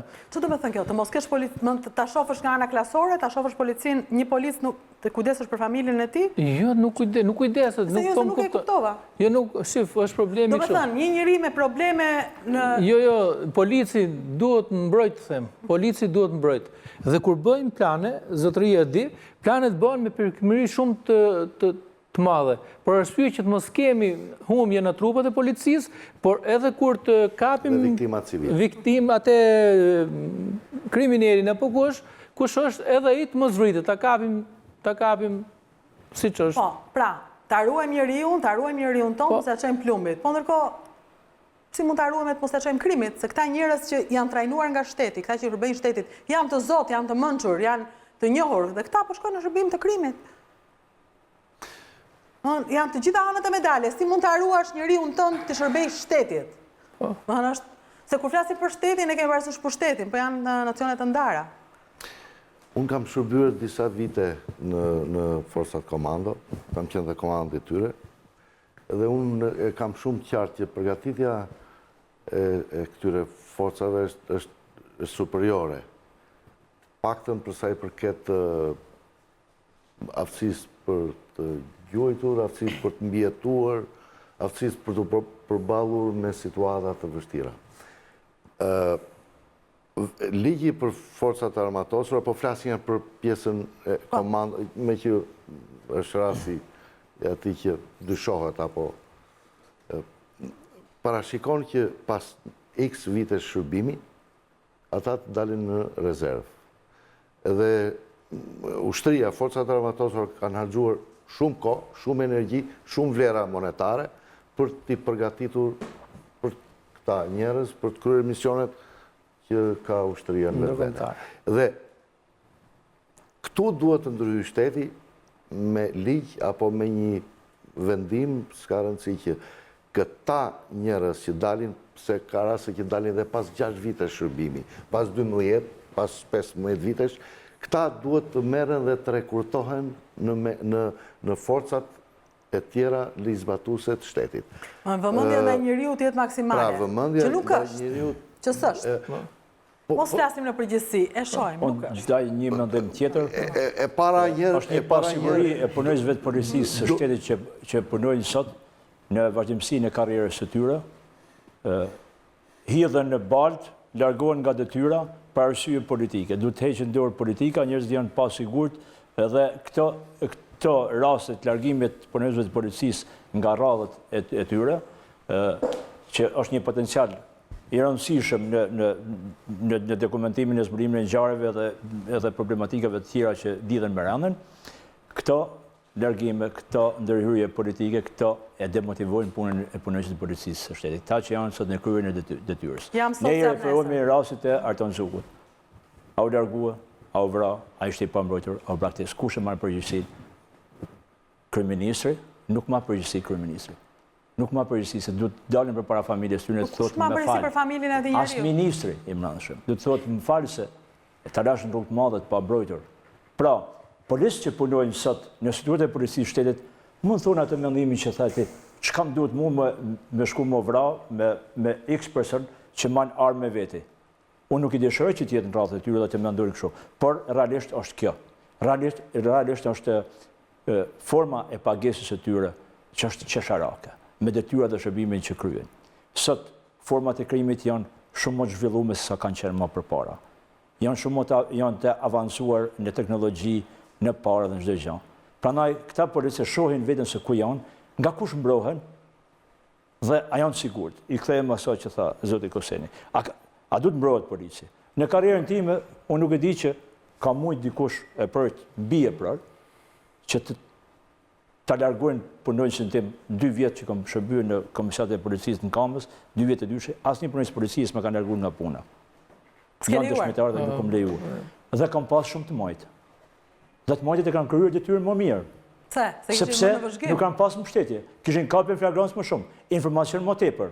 S'kishin mbështetje. Dhe sot në policinë e shtetit, ata të paaftë që i lanë më larguar nga bloku, janë garantuar se sa tjenë Partia Socialiste në pushtet, ata rrinë oficerët policisë gjyqësore, inspektorati, agjentat policisë gjyqësore, se janë garantuar kanë mbështetjen, se janë shkuar në format e politikës në atë vend punë. Prandaj duhet të heqen dorë politika. Unë të them ty se kam pasur në vrasje në blok, kam qenë shef komisariati. Edhe mos vra personin në blok në lokal.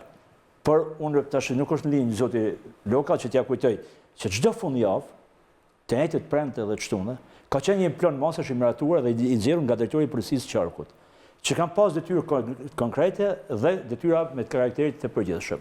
Detyrë konkrete, çdo inspektorat, çdo agent, në çdo kryqëzim rruge, për atë patën për 2 vjet që kam punuar kanë qenë në kryqëzim civila deri në orët vona të natës. Nëse kryhet një krim, e kanë në mënyrë permanente dhe në procedurë standarde ku duhet shkojnë bëjnë pika kontrolli. A duhet i bëhet një analizë kësa ngjarje, pse u larguan personat që kryen vrasjen? A duhet i bëhet një analizë? Unë tash edhe ty si mos harroj.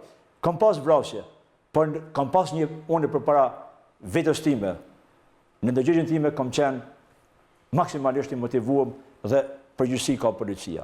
Por ka qenë një plan masash që pas atij personi. Ishe i motivuar politikisht zoti Breçani, kishte ti motivim politik? I kam motivuar se kam qenë në mbështetje të tyre.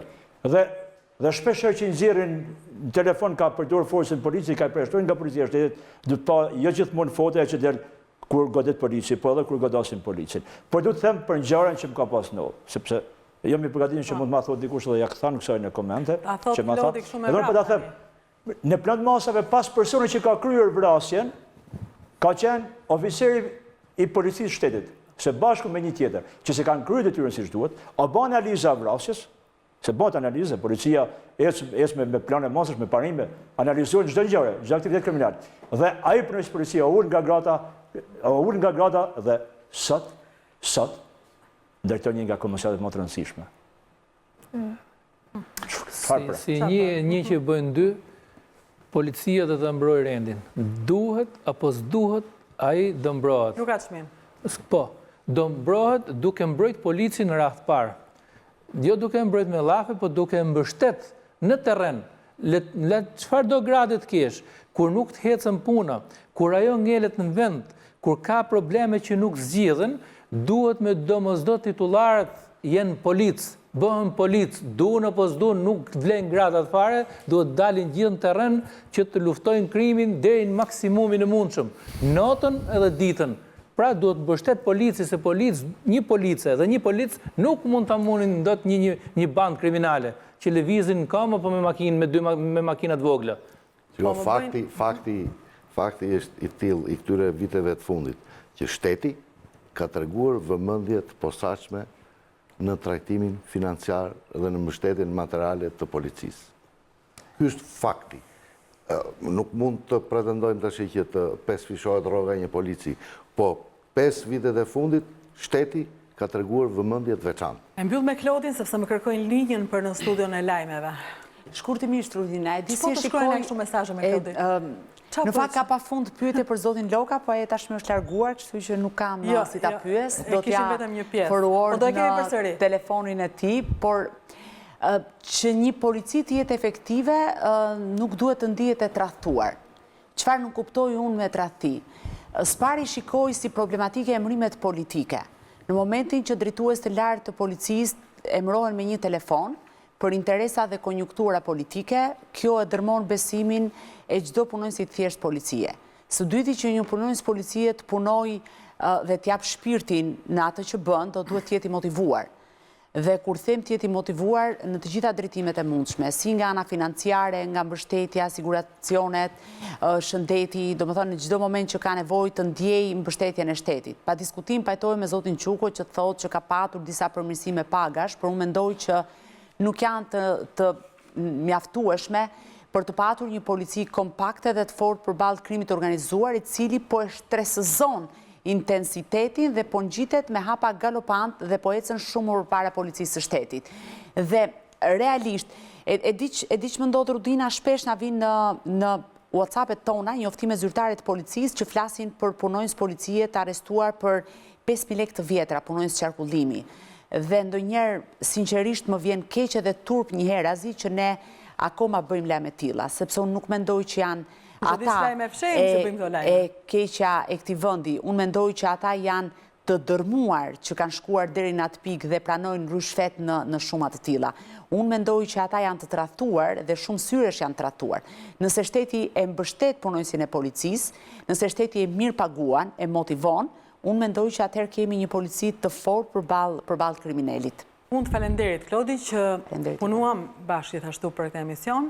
Falenderit zoti Breçani, që bët këtu dëshminë e parë, një dëshmi të rëndësishme, jeni zbardhur në çdo kaset. Urojt jeni zbardhur mirë. Po dhe nëse nuk jeni zbardhur mirë, gjë që është e pamundur se ka ndodhur në Ballkan Web dhe Panorama, do të jetë ritransmetimi në orën 24:30 sonte, nesër, le të themi, dhe nesër përsëri në orën 15:30.